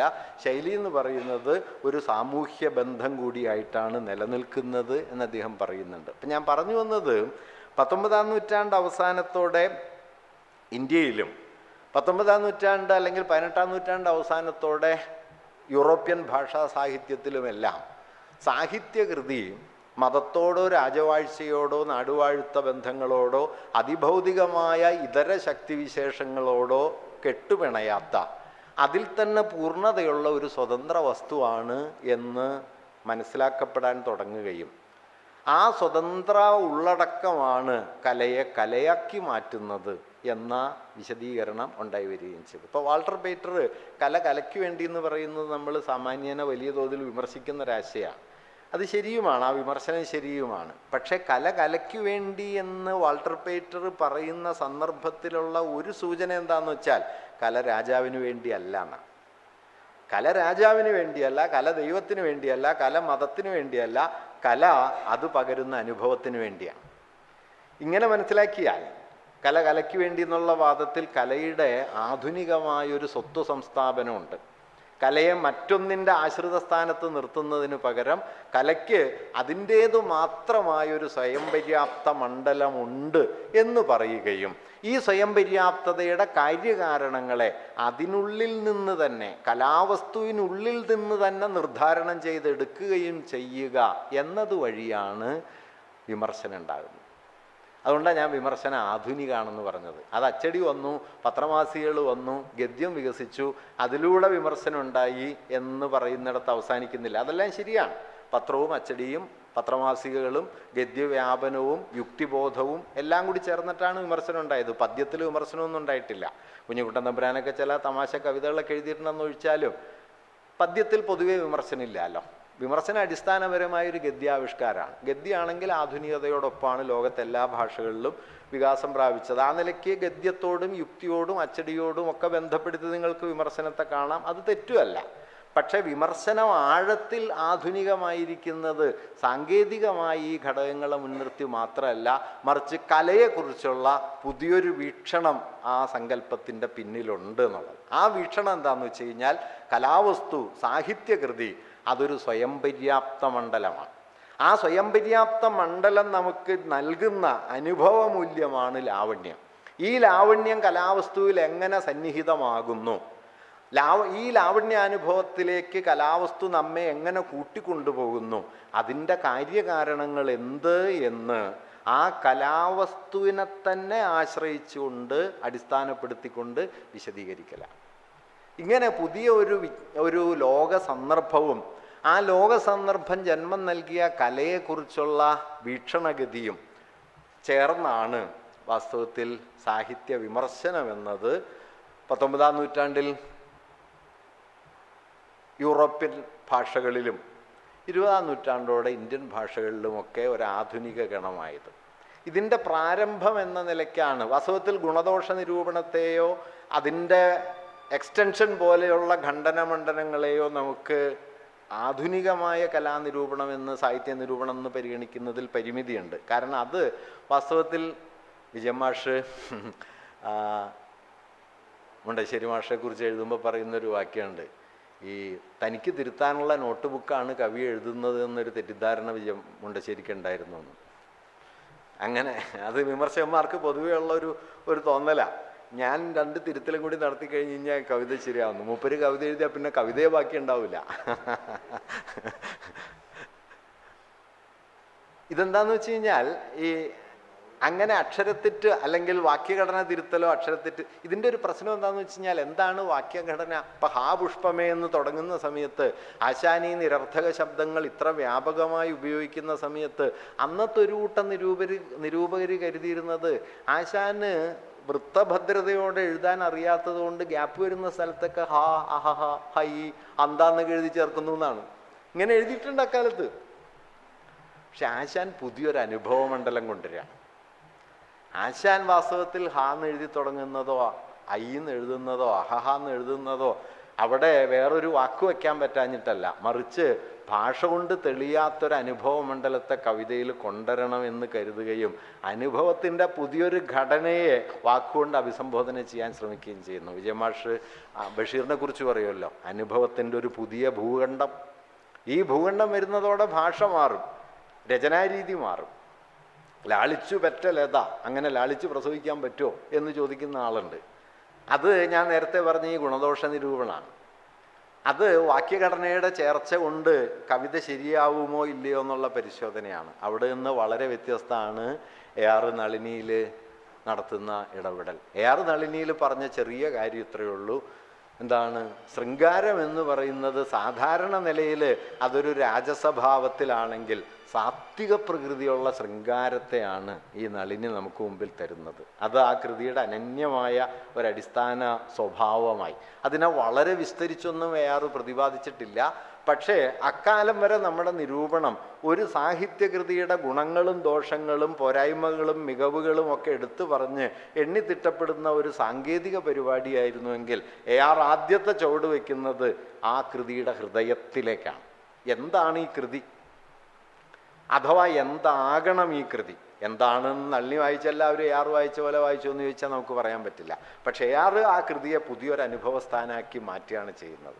വാസ്തവത്തിൽ നിരൂപണം എന്ന് പറയുന്നത് തൻ്റെ ബോധ്യങ്ങളെ ഒരു കൃതിയിൽ സന്നിവേശിപ്പിക്കുന്ന ഏർപ്പാട് കൂടിയാണ്. അല്ലാതെ അതിലുള്ളത് ഇങ്ങോട്ട് വായിക്കുക മാത്രമൊന്നുമല്ല, തൻ്റെ ബോധ്യങ്ങളെ അങ്ങോട്ട് സന്നിവേശിപ്പിക്കുക കൂടി ചെയ്യുന്നു. എന്തായാലും AR ചെയ്തൊരു കാര്യം, ഈ കവിതയുടെ ലാവണ്യാത്മകത എന്ന് പറയുന്നതിനെ അദ്ദേഹം കവിതയുടെ കേന്ദ്രമായി കാണുകയും ഇതര ഘടകങ്ങളെയൊക്കെ അനുബന്ധ സാമഗ്രികളാക്കി കാണുകയും ചെയ്തു. ആ ഇതര ഘടകങ്ങളിൽ നിങ്ങൾക്ക് രസവിജ്ഞാനത്തെ ഉപയോഗിക്കാം, കവിശിക്ഷാസങ്കല്പത്തെ ഉപയോഗിക്കാം, വ്യാഖ്യാന പദ്ധതികളെ ഉപയോഗിക്കാം. പക്ഷെ അതെല്ലാം അനുബന്ധങ്ങളാണ്, കേന്ദ്രമല്ല. കേന്ദ്രം അനുഭൂതിയാണ്. ഇങ്ങനെ അനുഭൂതി എന്ന് പറയുന്ന ഒന്നിനെ സാഹിത്യാനുഭൂതി എന്നോ കലാനുഭൂതി എന്നോ സൗന്ദര്യാനുഭൂതി എന്നോ ഒക്കെ നാം പറയുന്ന, മലയാളത്തിൽ ലാവണ്യമെന്നും ഇംഗ്ലീഷിൽ നമ്മൾ പലപ്പോഴും എസ്തറ്റിക് എന്നും ചുരുക്കി പറയുന്ന ഒരു അനുഭവ മണ്ഡലമാണ് കലയുടെ കേന്ദ്രം. അതിൻ്റെ എക്സ്പ്ലനേഷനാണ് വിമർശനം. അത് ഗുണദോഷ നിരൂപണം പോലുള്ള ഏർപ്പാടുകളല്ല എന്നിടത്തേക്ക് ഇത് നീങ്ങുന്നു. പിന്നെ ഞാനിത് മുഴുവൻ അങ്ങനെ ക്ലാസ് പോലെ പറയാൻ മുതിരുന്നില്ല. പിന്നെ ഈ നോട്ടം, ഈ സൗന്ദര്യാനുഭവം എവിടെ നിന്ന് വരുന്നു, എങ്ങനെ രൂപപ്പെടുന്നു എന്നതിനെക്കുറിച്ചുള്ള വ്യത്യസ്തങ്ങളായ വിശദീകരണങ്ങളായിട്ട് മാറിത്തീരുന്നു.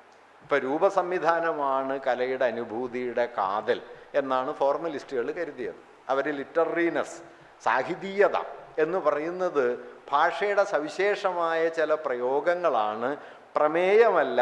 ഭാഷയുടെ വിന്യാസ രീതിയാണ് സാഹിതീയതയുടെ അടിസ്ഥാനം എന്ന നിലയിൽ ഫോർമലിസ്റ്റ് നിരൂപണം വന്നു.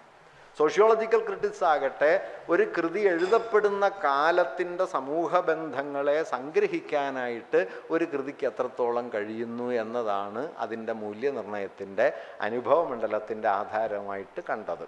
ശൈലീവിജ്ഞാനം ഭാഷാ ശൈലിയെ സാഹിതീയതയുടെ ആധാരമായിട്ട് കണ്ടു. ഭാസ്കരൻ നായരെ പോലുള്ളവരാകട്ടെ അതിഭൗതികമായ ഒരു ആത്മീയ മൂല്യത്തിലേക്ക് കലാവസ്തു നമ്മെ കൊണ്ടുപോകണം എന്ന് കരുതുകയും അതിന് പ്രാപ്തമാണോ കല എന്ന ചോദ്യം ഉന്നയിക്കുകയും ചെയ്തു. ഇങ്ങനെ പല ചോദ്യങ്ങൾ. മാരാര് ചെയ്തെന്താണ്? മാരാര് കലയെ സംബന്ധിച്ചൊരു മാനദണ്ഡം ഉണ്ടാക്കി. മാരാര് പറഞ്ഞു അതൊരു ധാർമ്മിക ശക്തിയായിട്ട് കല പ്രവർത്തിക്കണം. ധാർമ്മിക ശക്തി അല്ലാത്ത കല മികച്ചതല്ല എന്ന് ടോൾസ്റ്റോയിയെ പോലെ മാരാരും കരുതുന്നു. അതുകൊണ്ടാണ് കുഞ്ചൻ നമ്പ്യാരെക്കുറിച്ച് പറയുന്ന സമയത്ത് മാരാര് അതിനിശിതമായ വിമർശനം നമ്പ്യാർക്കെതിരെ ഉന്നയിക്കുന്നുണ്ട്. സംസ്കാര ദൂഷകനായ കവിപരിഷ എന്ന് മാരാര് നമ്പ്യാരെ വിമർശിക്കുന്നത് ഈ രൂപത്തിലാണ്. കാരണം കലാവസ്തു, ഇപ്പോൾ മാരാര് പറയുന്നുണ്ട്, ഭീമനും ഹനുമാനും തമ്മിലുള്ള കല്യാണ സൗഗന്ധത്തിലെ സംവാദം എന്ന് പറയുന്നത് ഗഹനമായ ജീവിതാർത്ഥത്തെക്കുറിച്ചുള്ള വലിയൊരു ധാർമ്മിക സംവാദമാണ്. അതെവിടെ? രണ്ട് മർക്കടപ്രകൃതികൾക്കിടയിലെ കടിപിടിയായിട്ട് അതിനെ മാറ്റിയ ഈ കവി എവിടെ? സംസ്കാര ദൂഷകനായ ഈ കവിപരിഷയെക്കുറിച്ച് ഞാനെന്ത് പറയാനാണ് എന്ന് മാരാർ എഴുതുന്നുണ്ട്. അവിടെ എന്താ പ്രശ്നം എന്ന് വെച്ച് കഴിഞ്ഞാൽ, മാരാരെ സംബന്ധിച്ച് കവിത എന്ന് പറയുന്നത്, കലാവസ്തു എന്ന് പറയുന്നത് അന്തിമമായി ജീവിതത്തെ നീതിനിഷ്ഠമായോ ധാർമ്മികമായോ മനസ്സിലാക്കാൻ നമ്മെ സഹായിക്കുന്ന ഒന്നായിരിക്കണം. അതിനപ്പുറം ഇപ്പുറമുള്ളത് മാരാരെടുക്കില്ല. അങ്ങനെ ഞാൻ നേരത്തെ പറഞ്ഞൊരു സ്വയം പര്യാപ്ത സാമഗ്രി എന്ന നിലയിൽ കലാവസ്തുവിനെ കാണുകയും ഈ സ്വയം പര്യാപ്തതയെ തങ്ങളുടേതായ സവിശേഷ ബോധ്യങ്ങളെ മുൻനിർത്തി, അത് രൂപസംവിധാനമാകാം, അത് ശൈലിയാകാം, അത് സമൂഹ ബന്ധങ്ങളാകാം, അത് വർഗപരമായ വൈരുദ്ധ്യങ്ങളാകാം, അത് മനോഘടനയാകാം. ഇപ്പം മനഃശാസ്ത്ര നിരൂപണം ഇതിൻ്റെ പ്രഭവമായിട്ട് കാണുന്നത് മനോഘടനയാണ്. വിജയമാഷും അതുപോലെ ലീലാവ് ടീച്ചറും ഒക്കെ അത്തരത്തിലുള്ള, അല്ലെങ്കിൽ ഏണസ്റ്റ് ജോൺസിനെ പോലെയും ഫ്രോയിഡിനെ പോലെയുമുള്ള ആളുകളൊക്കെ കലയെ അബോധത്തിൻ്റെ പലതരത്തിലുള്ള പ്രത്യക്ഷീകരണങ്ങളായിട്ട് കാണുന്നു. ഇപ്പോൾ പ്രശ്നം എന്താണെന്ന് വെച്ച് കഴിഞ്ഞാൽ, നിരൂപണം ഭിന്ന വഴികളിൽ, രൂപമാത്ര നിരൂപണമാകാം, സാമൂഹ്യശാസ്ത്ര നിരൂപണമാകാം, മനഃശാസ്ത്ര നിരൂപണമാകാം, സൗന്ദര്യാത്മക നിരൂപണമാകാം. ഇതിനെല്ലാം പിന്നിൽ ഒരു പൊതു തത്വമുണ്ട്. ആ തത്വം എന്താണെന്ന് വെച്ച് കഴിഞ്ഞാൽ, കലാവസ്തുവിന് അതിൻ്റെ മാത്രമായ ഒരനുഭവ മൂല്യമുണ്ട്. ഈ അനുഭവ മൂല്യത്തെ എങ്ങനെ വിശദീകരിക്കാം എന്നതാണ് വാസ്തവത്തിൽ കലയെ സംബന്ധിക്കുന്ന ഒരു വീക്ഷണഗതിയായിട്ട് നിരൂപണം ഉയർത്തിക്കൊണ്ടുവന്നത്. ഞാൻ ഇത്രയും പറഞ്ഞെന്താണെന്ന് വെച്ച് കഴിഞ്ഞാൽ, അതുകൊണ്ട് പുറമേക്ക് ഭിന്നപ്രകാരങ്ങളിലാണ് ഈ നിരൂപണങ്ങളൊക്കെ ഒന്ന് കരുതിയാലും അവയ്ക്കുള്ളിൽ അടിസ്ഥാനപരമായ ഒരു പൊതു തത്വം സന്നിഹിതമായിട്ടുണ്ട്. അത് കലാവസ്തു ഒരു സ്വയം പര്യാപ്ത സാമഗ്രിയാണ് എന്നതാണ്. ഇത് ഏതാണ്ട് മലയാള നിരൂപണത്തിൽ 1920-കൾ മുതൽ ഏതാണ്ട് ഒരു 90-കൾ വരെ 7-8 പതിറ്റാണ്ട് കാലം മലയാള നിരൂപണത്തിലെ ഒരു ഡോമിനൻ്റ് വേർഷൻ എന്ന് പറയാവുന്നത് ഇതാണ്. ഇതങ്ങനെയല്ല എന്ന് അക്കാലത്ത് പറയാൻ തുടങ്ങിയ വളരെ പ്രധാനപ്പെട്ട ഒരാളായിരുന്നു കേസരി ബാലകൃഷ്ണപിള്ള. കേസരി ഇത് അക്കാലത്ത് തന്നെ പറയുന്നുണ്ട്, കലാവസ്തുവിൽ സന്നിഹിതമായിരിക്കുന്നു എന്ന് പറയുന്ന സൗന്ദര്യാനുഭവം വാസ്തവത്തിൽ കലാവസ്തുവിൻ്റെതല്ല. കേസരി പറയുന്ന ഒരു പ്രധാനപ്പെട്ട കാര്യം, ശരിയായ നിരൂപണം എന്താണ്, നല്ല നിരൂപണം എന്താണ്, സാങ്കേതിക നിരൂപണമാണ് എന്ന്. സാങ്കേതിക നിരൂപണം എന്ന് പറയുന്നിടത്ത് കേസരി ഉദ്ദേശിക്കുന്നത് സൗന്ദര്യാനുഭൂതിയെ നിരസിക്കലല്ല. സൗന്ദര്യാനുഭൂതി എന്നത് രൂപസംവിധാനവും ഭാഷയും മുതൽ മനോഘടനയും നരവംശപ്രകൃതവും വരെ പങ്കുചേർന്ന് നിർമ്മിച്ചെടുക്കുന്ന ഒരു അനുഭവ മണ്ഡലമാണ് സൗന്ദര്യാനുഭൂതി. അത് അദ്ദേഹം പ്രസ്ഥാനങ്ങളെക്കുറിച്ച് നടത്തുന്ന പഠനത്തിൽ പറയുന്നുണ്ട്. സ്പന്ദിക്കുന്ന അസ്ഥിമാടത്തിൻ്റെയും നിമിഷത്തിൻ്റെയും കടത്തുവഞ്ചിയുടെയും ഒക്കെ അവതാരികകളിൽ എങ്ങനെയാണ് ഒരു സവിശേഷ പ്രസ്ഥാനം ഒരനുഭവ ഘടനയായി നിലവിൽ വരുന്നത് എന്ന ചോദ്യം അദ്ദേഹം ഉന്നയിക്കുകയും തൻ്റേതായ നിലയിൽ അദ്ദേഹം അതിന് ഉത്തരം നൽകാൻ ശ്രമിക്കുകയും ചെയ്യുന്നുണ്ട്. അത് ഇന്ന് ശ്രദ്ധിച്ചു വായിച്ചാൽ നിങ്ങൾക്ക് കാണാൻ പറ്റും, കലാവസ്തുവിനെ സ്വയം പര്യാപ്തമായ ഒരനുഭവ മേഖലയായി കാണുന്ന വീക്ഷണഗതിയെ മലയാള നിരൂപണം ഉപേക്ഷിക്കുന്ന ഏറ്റവും പ്രധാനപ്പെട്ട സന്ദർഭമാണ്. പുരോഗമന പ്രസ്ഥാനം ഇത് ചെയ്തിട്ടുണ്ട്. പുരോഗമന പ്രസ്ഥാന വർഗബന്ധങ്ങളിലേക്ക് സാഹിത്യത്തെ കൊണ്ടുവരാൻ ശ്രമിക്കുകയും സാമൂഹികമായ വർഗസംഘർഷങ്ങളെ ഈ പറയുന്ന കലയുടെ ഏറ്റവും പ്രധാനപ്പെട്ട അടിസ്ഥാനമായിട്ട് കാണുകയും ചെയ്തിട്ടുണ്ട്. പക്ഷേ പുരോഗമന പ്രസ്ഥാനം പരിഗണിക്കാതെ പോയ ഒരു ഘടകം രൂപം എന്നതാണ്. രൂപത്തെക്കുറിച്ചുള്ള മൗലികമായ പരിഗണന പൊതുവെ പറഞ്ഞു കഴിഞ്ഞാൽ പുരോഗമന സാഹിത്യത്തിൻ്റെ പരിപ്രേക്ഷ്യത്തിനകത്ത് അത്ര പ്രബലമായിരുന്നില്ല. രൂപവിചാരം എന്നതൊരു ഫോർമലിസ്റ്റ് ഏർപ്പാടാണ് എന്നാണ് അന്ന് കരുതിയിരുന്നത്. ലൂക്കാച്ച് പറയുന്നുണ്ട്, ഒരു സമൂഹത്തിൻ്റെ ചരിത്രബന്ധങ്ങൾ ഒരു കലാവസ്തുവിൽ ഏറ്റവും ആഴത്തിൽ പതിഞ്ഞു കിടക്കുന്നത് രൂപത്തിലാണ്.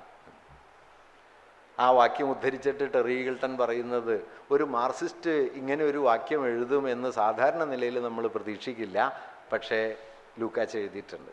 കാരണം രൂപം എന്ന് പറയുന്നത് ഏറ്റവും ആഴത്തിൽ ചരിത്രം സന്നിഹിതമായിരിക്കുന്ന ഒരു സ്ഥാനമാണ്. ഫെഡറിക് ജെയിംസൺ രൂപത്തെ വിളിക്കുന്നത് സെഡിമെൻറ്റഡ് കണ്ടന്റ് എന്നാണ്, ഊറിക്കൂടി നിൽക്കുന്ന ഉള്ളടക്കം. ഇപ്പോൾ ഒരു ഭാവഗാനം എന്ന് പറയുന്നത് ആ ഭാവഗാനത്തിനകത്ത് നിങ്ങൾ എഴുതി ചേർക്കുന്ന 12 or 15 വരിയല്ല, മറിച്ച് ഭാവഗാനം എന്ന രൂപം അതിൻ്റെ ഡിക്ഷനെ നിർണ്ണയിക്കുന്നുണ്ട്, അതിൻ്റെ വൊക്കാബുലറിയെ നിർണ്ണയിക്കുന്നുണ്ട്, അത് പകരാൻ ശ്രമിക്കുന്ന അനുഭവത്തെയും നിർണ്ണയിക്കുന്നുണ്ട്. ഭാവഗാനത്തിനകത്ത് നിങ്ങൾക്ക് ചിന്താവിഷ്ടയായ സീത ഉണ്ടാക്കാൻ പറ്റില്ല. ഗണ്ണകാവ്യത്തിനകത്ത് നിങ്ങൾക്ക് പാവം മാനവ ഹൃദയം ഉണ്ടാക്കാൻ പറ്റില്ല. രൂപം എന്നത് നിങ്ങൾക്ക് അനുഭവങ്ങൾ കോരി നിറയ്ക്കാനുള്ള ഒരു പാത്രമല്ല. രൂപം എന്നത് അനുഭവ നിർമ്മാണത്തിൻ്റെ അടിസ്ഥാന ഘടകങ്ങളിൽ ഒന്നാണ്. അതുകൊണ്ട് ഈ രൂപത്തെ കൂടി നോക്കിക്കൊണ്ടല്ലാതെ രൂപത്തെ തന്നെ ചരിത്രപരവും സാമൂഹികവുമായ ഒരു ബന്ധവും സംഘർഷവും എന്ന നിലയിൽ കണ്ടുകൊണ്ടല്ലാതെ കലയെ കാണാൻ കഴിയില്ല എന്നത് ഒരുപക്ഷെ 30കളിലും 40കളിലും ഏറ്റവും ആഴത്തിൽ ആലോചിച്ച ഒരാളായിരുന്നു കേസരി ബാലകൃഷ്ണപിള്ള. പിന്നീട് EM-ൻ്റെ ഒക്കെ ആലോചനയിൽ ഇത് വരുന്നുണ്ട്. ഇപ്പോൾ 1950കളിൽ ചങ്ങമ്പുഴയ്ക്കെതിരെ എഴുതുന്ന സമയത്ത് EMS പറയുന്ന ഒരു കാര്യം, ചങ്ങമ്പുഴ കവിത നിലനിൽക്കുന്നത് 1930കളിലെ സാമ്പത്തിക പ്രതിസന്ധി ഉണ്ടാക്കിയ നിരാശയിലും അത് പകരുന്ന വിഷാദത്തിലുമാണ്. അത് അവസാനിക്കുമ്പോൾ ചങ്ങമ്പുഴ കവിത അവസാനിക്കും എന്ന് അദ്ദേഹം അക്കാലത്ത് പറയുന്നുണ്ട്. പക്ഷെ 84-ൽ EMS എഴുതുന്ന ലേഖനത്തിൻ്റെ തലക്കെട്ട് എഴുത്തച്ഛൻ ആശാൻ ചങ്ങമ്പുഴ എന്നാണ്. 3 വലിയ വിപ്ലവ സ്ഥാനങ്ങൾ. അതിൽ അദ്ദേഹം ചങ്ങമ്പുഴയുടെ വിപ്ലവകരമായ പ്രാധാന്യമായി പറയുന്നത് വാഴക്കുല എഴുതി എന്നുള്ളതല്ല, മറിച്ച് എഴുത്തച്ഛനും ആശാനും എന്തെല്ലാം തരത്തിലുള്ള വിപ്ലവകരമായ ഉള്ളടക്കം കവിതയിൽ കൊണ്ടുവന്നെങ്കിലും അവരുടെ കാവ്യരീതി അല്ലെങ്കിൽ കാവ്യഭാഷ, കാവ്യസ്വരൂപം സംസ്കൃതബദ്ധമായിരുന്നു. ചങ്ങമ്പുഴയാണ് നാട്ടുഭാഷയിൽ നിന്നും നാടോടി ഈണങ്ങളിൽ നിന്നും നാടൻ പദാവലികളിൽ നിന്നും കവിതയുണ്ടാക്കി കവിതയുടെ പുതിയൊരു പ്രകാരത്തെ സൃഷ്ടിച്ചത്. അവിടെ വിപ്ലവം എന്ന് പറയുന്നത് കവിതയ്ക്കകത്ത് വരുന്ന ആശയമല്ല, വിപ്ലവം എന്ന് പറയുന്നത് അനുഭവത്തിൻ്റെ പുതിയൊരു ഘടനയാണ്. ഇതാണ് ബഷീർ ചെയ്തത്. ബഷീർ അനുഭവത്തിൻ്റെ പുതിയൊരു ഘടന ഉണ്ടാക്കാൻ ശ്രമിക്കുകയും അതിനുവേണ്ടി രൂപത്തെ പൊളിച്ചു കളയുകയും ചെയ്തു. ബഷീറിന് നോവൽ എഴുതാൻ അറിയില്ല എന്ന് ഗുപ്തൻ നായർ പറയുന്ന സമയത്ത്, AB രഘുനാഥൻ നായർ പറയുന്ന സമയത്ത് വാസ്തവത്തിൽ മാറി വരുന്ന രൂപം അനുഭവത്തിൻ്റെ പുതിയൊരു പാറ്റേണാണ്. പഴയ പാറ്റേണിൽ നിങ്ങൾക്ക് പുതിയ അനുഭവത്തെ കൊണ്ടുവരാൻ പറ്റില്ല എന്ന് മലയാളിയെ ആദ്യം പഠിപ്പിച്ച 2 പേര്, ഒന്ന് ചങ്ങമ്പുഴയും മറ്റൊന്ന് ബഷീറുമാണ്. അനുഭവം ഭാഷയ്ക്കകത്ത് സന്നിഹിതമാവുകയും ഭാഷാ സംഘർഷം എന്നത് ചരിത്ര സംഘർഷമായി തീരുകയും ചെയ്യും. ഇപ്പം കുടിയൊഴിക്കലിൽ മുകളിൽ മട്ടുപ്പാവിൽ കവിത എഴുതാൻ കവി ഇരിക്കുന്നു, താഴെ വന്ന് തൊഴിലാളി തെറി പറയുന്നു. വല്ലപ്പള്ളി ഒറ്റ ശ്ലോകത്തിലാണ് എഴുതിയിട്ടുള്ളത്, വിദ്യുതൈന്ദ്ര ധനുസ്സുകൾ ചൂഴും സത്യസൗന്ദര്യ ഗോപുരം പൂകെ. ഇത് ക്ലാസിക്കൽ ആയ ഒരു റൊമാൻറ്റിക് ശൈലിയാണല്ലോ. ഇന്ദ്രധനുസ്സുകൾ ചൂഴ്ന്നു നിൽക്കുന്ന സത്യസൗന്ദര്യത്തിൻ്റെ ഗോപുരം. അവിടെ ഇരുന്നാണ് എല്ലാ കവികളും കവിത എഴുതാറ്. അതാണ് പഴയ ദന്തഗോപുരം. വിദ്യുതൈന്ദ്ര ധനുസ്സുകൾ ചൂഴും സത്യസൗന്ദര്യ ഗോപുരം പൂകെ തള്ളിയേറുമൻ കാതിലൊരു ഉറക്കള്ളു നാറും തെറിയുടെ പൂരം. നോക്കൂ, 2 ഭാഷാ വ്യവസ്ഥകൾ, 2 ലോക വ്യവസ്ഥകൾ, 2 ജീവിതക്രമങ്ങൾ തമ്മിൽ ഒരൊറ്റ ശ്ലോകത്തിൽ ഏറ്റുമുട്ടുന്നു. ചരിത്രത്തിൻ്റെ സംഘർഷം നിങ്ങൾ കാണുന്നത് പ്രമേയത്തിലൊന്നുമല്ല, ചരിത്രത്തിൻ്റെ സംഘർഷം മുഴുവൻ നിങ്ങൾക്ക് ഈ ഒരൊറ്റ ശ്ലോകത്തിലെ 2 ഭാഷാ വ്യവസ്ഥയിൽ കാണാം. രൂപത്തിലേക്ക് നോക്കാതെ ചരിത്രം തിരിയില്ല എന്ന് ലൂക്കാച്ചി പറയുന്നതിൻ്റെ അർത്ഥം ഇതാണ്. അതുകൊണ്ടാണ് കുട്ടിക്കൃഷ്ണ മാരാർക്ക് ഈ കുടിയൊഴിക്കൽ ഇഷ്ടമായില്ല കേട്ടോ. മാരാർക്ക് കന്നിക്കൊയ്ത്ത് വളരെ ഇഷ്ടമായി. കന്നിക്കൊയ്ത്തിന് അവതാരിക എഴുതിയത് മാരാരാ. വളരെ മനോഹരമായ അവതാരികയാണ്. പിന്നെ പുരോഗമന സാഹിത്യത്തിനെതിരെ ഒരു നസ്തിയുണ്ടെന്ന് മാത്രമേ ഉള്ളൂ. ഈ മാമ്പഴത്തിലെ അമ്മ 1 റുപ്യ വരുമാനക്കാരിയാണോ 10 റുപ്യ വരുമാനക്കാരിയാണോ എന്ന് അറിഞ്ഞിട്ട് വേണം ഈ കവിത ആസ്വദിക്കാനെന്ന് കരുതുന്ന ഒരു കൂട്ടരുണ്ട്. അവരെക്കുറിച്ച് ഞാനെന്ത് പറയാനാണ് എന്ന് പറഞ്ഞ് ഒരു കാര്യമില്ല. എന്നാലും മൂപ്പര് പുരോഗമന സാഹിത്യത്തിനെതിരെ 2 ചീത്ത അത് പറഞ്ഞിട്ടുണ്ട്. പുരോഗമന സാഹിത്യത്തെക്കുറിച്ച് പറഞ്ഞൊരു കാര്യം, കണ്ടിടത്ത് വെച്ച് എതിർക്കണമെന്ന് ഞാൻ തീരുമാനിച്ച ഒരു പ്രസ്ഥാനമാണെന്നാണ്. പക്ഷെ ആ പുരോഗമന സാഹിത്യത്തെക്കുറിച്ച് അവസാനം മൂപ്പര് പറഞ്ഞത്, എന്തെല്ലാം പോരായ്മയുണ്ടെങ്കിലും സാഹിത്യം ഒരു ജീവിത ബന്ധമാണ് എന്ന് മലയാളികളെ പഠിപ്പിക്കാൻ പുരോഗമന സാഹിത്യത്തിന് പറ്റി എന്ന് പുരോഗമന സാഹിത്യത്തെക്കുറിച്ച് മാരാർ പിന്നെ വേറെയും പറയുന്നുണ്ട്. ഞാൻ പറഞ്ഞു വന്നത് എന്താണെന്ന് വെച്ച് കഴിഞ്ഞാൽ, അപ്പം ഈ രൂപം എന്ന് പറയുന്നതിലേക്കും കലാവസ്തു എന്ന് പറയുന്നതിലേക്കും ചരിത്രം എങ്ങനെ ഉൾച്ചേർന്ന് നിൽക്കുന്നു എന്ന നിലയിൽ രൂപം മാത്രമായിട്ടല്ല. ഫോർമലിസത്തിൻ്റെ പ്രശ്നം എന്ന് വെച്ചാൽ ഫോർമലിസ്റ്റുകളെ സംബന്ധിച്ച് രൂപം മാത്രമാണ്. കേസരിയെ സംബന്ധിച്ച് രൂപം മാത്രമല്ല, അനുഭവത്തിൻ്റെ നിർമ്മാണ സാമഗ്രികളിൽ ഒരു ഘടകം മാത്രമാണ്. അപ്പം ഇങ്ങനെ ഞാൻ പറഞ്ഞു വന്നത്, ആധുനിക നിരൂപണം മലയാളത്തിൽ നേരത്തെ നമ്മളിവിടെ ചർച്ച ചെയ്ത മലയാള ഭാഷയുടെ ചരിത്രത്തിലെയും കേരളീയ സമൂഹത്തിൻ്റെ ചരിത്രത്തിലെയും ഏറ്റവും നിർണായകമായ ഒരു ജ്ഞാനമണ്ഡലമായി സാഹിത്യ വിമർശനം ഉയർന്നു വന്നത് ഈ സവിശേഷ ഘട്ടത്തിലാണ്. ഏതാണ്ട് 20കൾ മുതൽ 90കൾ വരെയൊക്കെയുള്ള 6-7 പതിറ്റാണ്ടിലാണ് ഇത് ഉയർന്നു വന്നത്. അതിൽ സംഭവിച്ചൊരു കാര്യം കൂടിയുണ്ട്. കേരളത്തിൽ സാഹിത്യ വിമർശനത്തിന് കിട്ടിയ ഒരു പ്രാധാന്യം മറ്റേതെങ്കിലും ഒരു കലാമേഖലയ്ക്ക് കിട്ടിയിട്ടില്ല. കേസരി ബാലകൃഷ്ണപിള്ള അതേക്കുറിച്ചും പറയുന്നുണ്ട് ഒരു കാര്യം, കേരളീയ കലാമണ്ഡലത്തിൽ സാഹിത്യകാരന്മാരും മുതലാളിമാരും ബാക്കിയുള്ളവരൊക്കെ തൊഴിലാളികളുമാണ് എന്നാണ്. ചിത്രകാരന്മാർ, ശില്പികൾ, കവി, ബാക്കിയുള്ളവരൊക്കെ തൊഴിലാളികളാണ്. സാഹിത്യകാരന്മാരാണ് മുതലാളിമാർ. അത് അവരുണ്ടാക്കിയതല്ല കേട്ടോ. കാരണം അന്നത്തെ സാഹിത്യം അന്നത്തെ സാമൂഹ്യ ജീവിതവും തമ്മിൽ അത്രയ്ക്കടുത്താണ്. തകഴിയുടെ ഒരു നോവൽ എന്ന് പറഞ്ഞു കഴിഞ്ഞാൽ ഒരു സാഹിത്യ വസ്തുതയല്ല. തകഴിയുടെ നോവൽ എന്ന് പറഞ്ഞാൽ രണ്ടടങ്ങഴി, ഓടയിൽ നിന്ന്, തൊട്ടിയുടെ മകൻ, ഇത് 1930കളിലും 40കളിലും കേരളത്തിൽ അരങ്ങേറിക്കൊണ്ടിരിക്കുന്ന സാമൂഹികമായ പരിവർത്തനങ്ങളെ നിങ്ങൾക്ക് ഈ കൃതിയിൽ കാണാം. ഇപ്പം പാവങ്ങൾ ഇവിടെ ഭരിച്ചെന്തുകൊണ്ടാണ്? പാവങ്ങളിൽ കാണുന്ന ഏഴ ജീവിതം 1925 അതിൻ്റെ ശതാബ്ദി വർഷം ഇപ്പം ഈ കൊല്ലം. പാവങ്ങളിൽ കാണുന്ന ഏഴ ജീവിതം മലയാളിയുടെ അനുഭവ മണ്ഡലത്തിലേക്ക് കടന്നു വരുന്ന അതേ സമയത്താണ് പാവങ്ങളുടെ വിവർത്തനവും വരുന്നത്. അപ്പം പാവങ്ങൾ വായിച്ച മനുഷ്യൻ ചുറ്റും നോക്കുന്ന സമയത്ത് ദാ ഈ ജീവിതം എന്നവർക്ക് പുറമേ കാണാം. അതുകൊണ്ട് ഇതിനെക്കുറിച്ച് സംസാരിക്കുമ്പോൾ മുണ്ടശ്ശേരി മാഷ് ഒരു സാഹിത്യ പ്രസംഗം നടത്തുമ്പോൾ അത് സാഹിത്യ പ്രസംഗമല്ല, മറിച്ച് മുണ്ടശ്ശേരി മാഷ് ഒരു സാഹിത്യ പ്രസംഗം അന്നത്തെ സാമൂഹ്യ ജീവിതത്തെ ആകമാനം അഭിസംബോധന ചെയ്യുന്നൊരു പ്രസംഗമാണ്. ഇതെല്ലാ കാലത്തും ഒരുപോലെ നിന്നിട്ടില്ല. 60കളായപ്പോഴേക്കും സാഹിത്യത്തിൻ്റെയും സമൂഹത്തിൻ്റെയും ഈ സമ്പൂർണ്ണ പാരസ്പര്യം അവസാനിക്കുകയും സാഹിത്യം ഒരു വിശേഷജ്ഞാന മേഖലയായിട്ട് വഴിതിരിയുകയും ചെയ്തതോടെ സാഹിത്യ വിമർശനം സാഹിത്യ തൽപരരായ ചുരുക്കം ആളുകളുടെ പ്രശ്നമായിട്ട് മാറി. ബാക്കി പൊതുസമൂഹം വേറെ അവരവരുടെ കാര്യം നോക്കിപ്പോയി എന്ന് വേണമെങ്കിൽ നമുക്ക് പറയാൻ പറ്റും. പക്ഷേ ഈ വിമർശന ശാഖ നിലവിൽ വന്നത് ഞാൻ ഈ നേരത്തെ പറഞ്ഞതുപോലെ കലാവസ്തുവിൻ്റെ സ്വയം പര്യാപ്തതയെ സംബന്ധിക്കുന്ന, സ്വയം പര്യാപ്തം എന്ന് ഞാൻ പറയുമ്പോൾ അതിന് മറ്റൊന്നിനോടും ബന്ധമില്ല എന്നുള്ള അർത്ഥത്തിലല്ല, മറിച്ച് കലാവസ്തുവിന് അതിൻ്റേതു മാത്രമായ ഒരു അനുഭവമൂല്യ മണ്ഡലം ഉണ്ടെന്നും ആ അനുഭവമൂല്യ മണ്ഡലത്തെ അതിനെ തന്നെ മുൻനിർത്തി വിശദീകരിക്കണമെന്നുള്ള ഒരു അടിസ്ഥാന തത്വം. ഈ വിശദീകരണത്തിന് നിങ്ങൾക്ക് രൂപത്തെ ആശ്രയിക്കാം, ഭാഷയെ ആശ്രയിക്കാം, മനോഘടനയെ ആശ്രയിക്കാം, സാമൂഹ്യ ബന്ധങ്ങളെ ആശ്രയിക്കാം, വർഗപരമായ ഉള്ളടക്കത്തെ ആശ്രയിക്കാം. ഇതൊക്കെ കലയെ വിശദീകരിക്കുന്നതിൻ്റെ സാമഗ്രികളാണ്. അത് വെച്ച് കലയെ സാഹിത്യത്തെക്കുറിച്ചുള്ള വിശദീകരണ രീതികൾ മാറി മാറി വരും. പക്ഷെ അങ്ങനെ മാറി വരുമ്പോഴും സാഹിത്യത്തിൻ്റെ ഈ സ്വയം പര്യാപ്തത, കലയുടെ സ്വയം പര്യാപ്തത എന്ന് പറയുന്നത് താരതമ്യേന ഭദ്രമായി തുടരുകയും ചെയ്യും. ഇതാണ് മാരാര് പറഞ്ഞ വാദഗതിയുടെ കാതൽ. അതായത് സാഹിത്യത്തെക്കുറിച്ചുള്ള ചിന്തയും സാഹിത്യ രചനാ പരിശീലനവും വ്യാഖ്യാന സമ്പ്രദായങ്ങളും ഒക്കെ ഉണ്ടെങ്കിലും അത് നിരൂപണമാവില്ല. നിരൂപണമാവണമെങ്കിൽ കലാവസ്തുവിൻ്റെ സ്വതന്ത്ര പദവി എന്ന സങ്കല്പം സമൂഹത്തിൽ വേരുപിടിക്കണം. ആ സ്വതന്ത്ര കലാവസ്തുവിനെ അതിനുള്ളിൽ നിന്ന് തന്നെ വിശദീകരിക്കുന്ന മട്ടിലുള്ള ഒരു വിചാര രീതി ഉയർന്നു വരികയും വേണം. ഞാൻ പറഞ്ഞു വന്നത് സാഹിത്യ വിമർശനം എന്ന് പറയുന്നത് ഇങ്ങനെ സാഹിത്യത്തിൻ്റെ ചരിത്രത്തിനുള്ളിൽ തന്നെ സവിശേഷമായി നിലവിൽ വരുന്ന ഒരു പ്രത്യേക ജനുസാണ്, ഒരു പ്രത്യേക കാലമുണ്ടാക്കിയ സാഹിത്യാവബോധവുമാണ്. ഇതെല്ലാ കാലത്തും ഒരുപോലെ നിലനിൽക്കുമോ എന്ന ചോദ്യം വേണമെങ്കിൽ ചോദിക്കാവുന്നതാണ്. നിലനിൽക്കുന്നത് തെറ്റാണെന്നൊന്നും ഞാൻ കരുതുന്നില്ല, നിലനിൽക്കേണ്ടതുമാണ്. കാരണം ഒരു കലാവസ്തുവിനെ അതിൻ്റെ തന്നെ ആഭ്യന്തര തത്വങ്ങൾ കൊണ്ട് വിശദീകരിക്കാൻ ശ്രമിക്കുന്നത് കലയെക്കുറിച്ചുള്ള സൂക്ഷ്മജ്ഞാനത്തിന് സഹായകമാണ്. നമ്മൾ വിശേഷജ്ഞാനം എന്ന് പറയുമല്ലോ. പക്ഷേ പ്രശ്നം എന്താണെന്ന് വെച്ച് കഴിഞ്ഞാൽ അത് ശരിയായിരിക്കെ തന്നെ കലാവസ്തുക്കൾ, സാഹിത്യകൃതികൾ അങ്ങനെ അവയിൽ തന്നെ സ്വയം പര്യാപ്തമായി നിലനിൽക്കുന്നുണ്ടോ എന്ന ചോദ്യം വാസ്തവത്തിൽ പിന്നെ ഉയർന്നു വരാൻ തുടങ്ങി. കഴിഞ്ഞൊരു 30-40 വർഷത്തിനിടയിലുണ്ടായ സാഹിത്യ വിചാര മേഖലയിലുണ്ടായ ഒരു മാറ്റം വാസ്തവത്തിൽ ഇങ്ങനെ ഒരു സെൽഫ് സഫിഷ്യൻ്റ് എൻറ്റിറ്റി, ഒരു സ്വയം പര്യാപ്ത ജ്ഞാന വസ്തു, അനുഭവ മേഖല എന്ന നിലയിൽ കലയെ കാണാനുള്ള ഒരു ശ്രമം അവസാനിക്കുകയും കലയെ നാനാതരം സമൂഹ ബന്ധങ്ങളിലേക്ക് ചേർത്ത് വെച്ച് പഠിക്കാൻ തുടങ്ങുകയും ചെയ്തു. അത് പഴയ സാമൂഹ്യശാസ്ത്ര വിമർശനമല്ല കേട്ടോ. പഴയ സാമൂഹ്യശാസ്ത്ര വിമർശനവും പിൽക്കാലത്ത് വന്ന ഈ പരിശോധനാ രീതിയും തമ്മിൽ മൗലികമായ വ്യത്യാസമുണ്ട്. പഴയ സാമൂഹ്യശാസ്ത്ര വിമർശനത്തിൻ്റെ അടിസ്ഥാന സവിശേഷത എന്താണെന്ന് വെച്ചാൽ സമൂഹം അപ്പുറത്ത് സാഹിത്യം ഇപ്പുറത്ത്. ടെക്നിക്കലായി പറഞ്ഞാൽ ലിറ്ററേച്ചർ ആൻഡ് സൊസൈറ്റിയാണ് സാഹിത്യവും സമൂഹവും.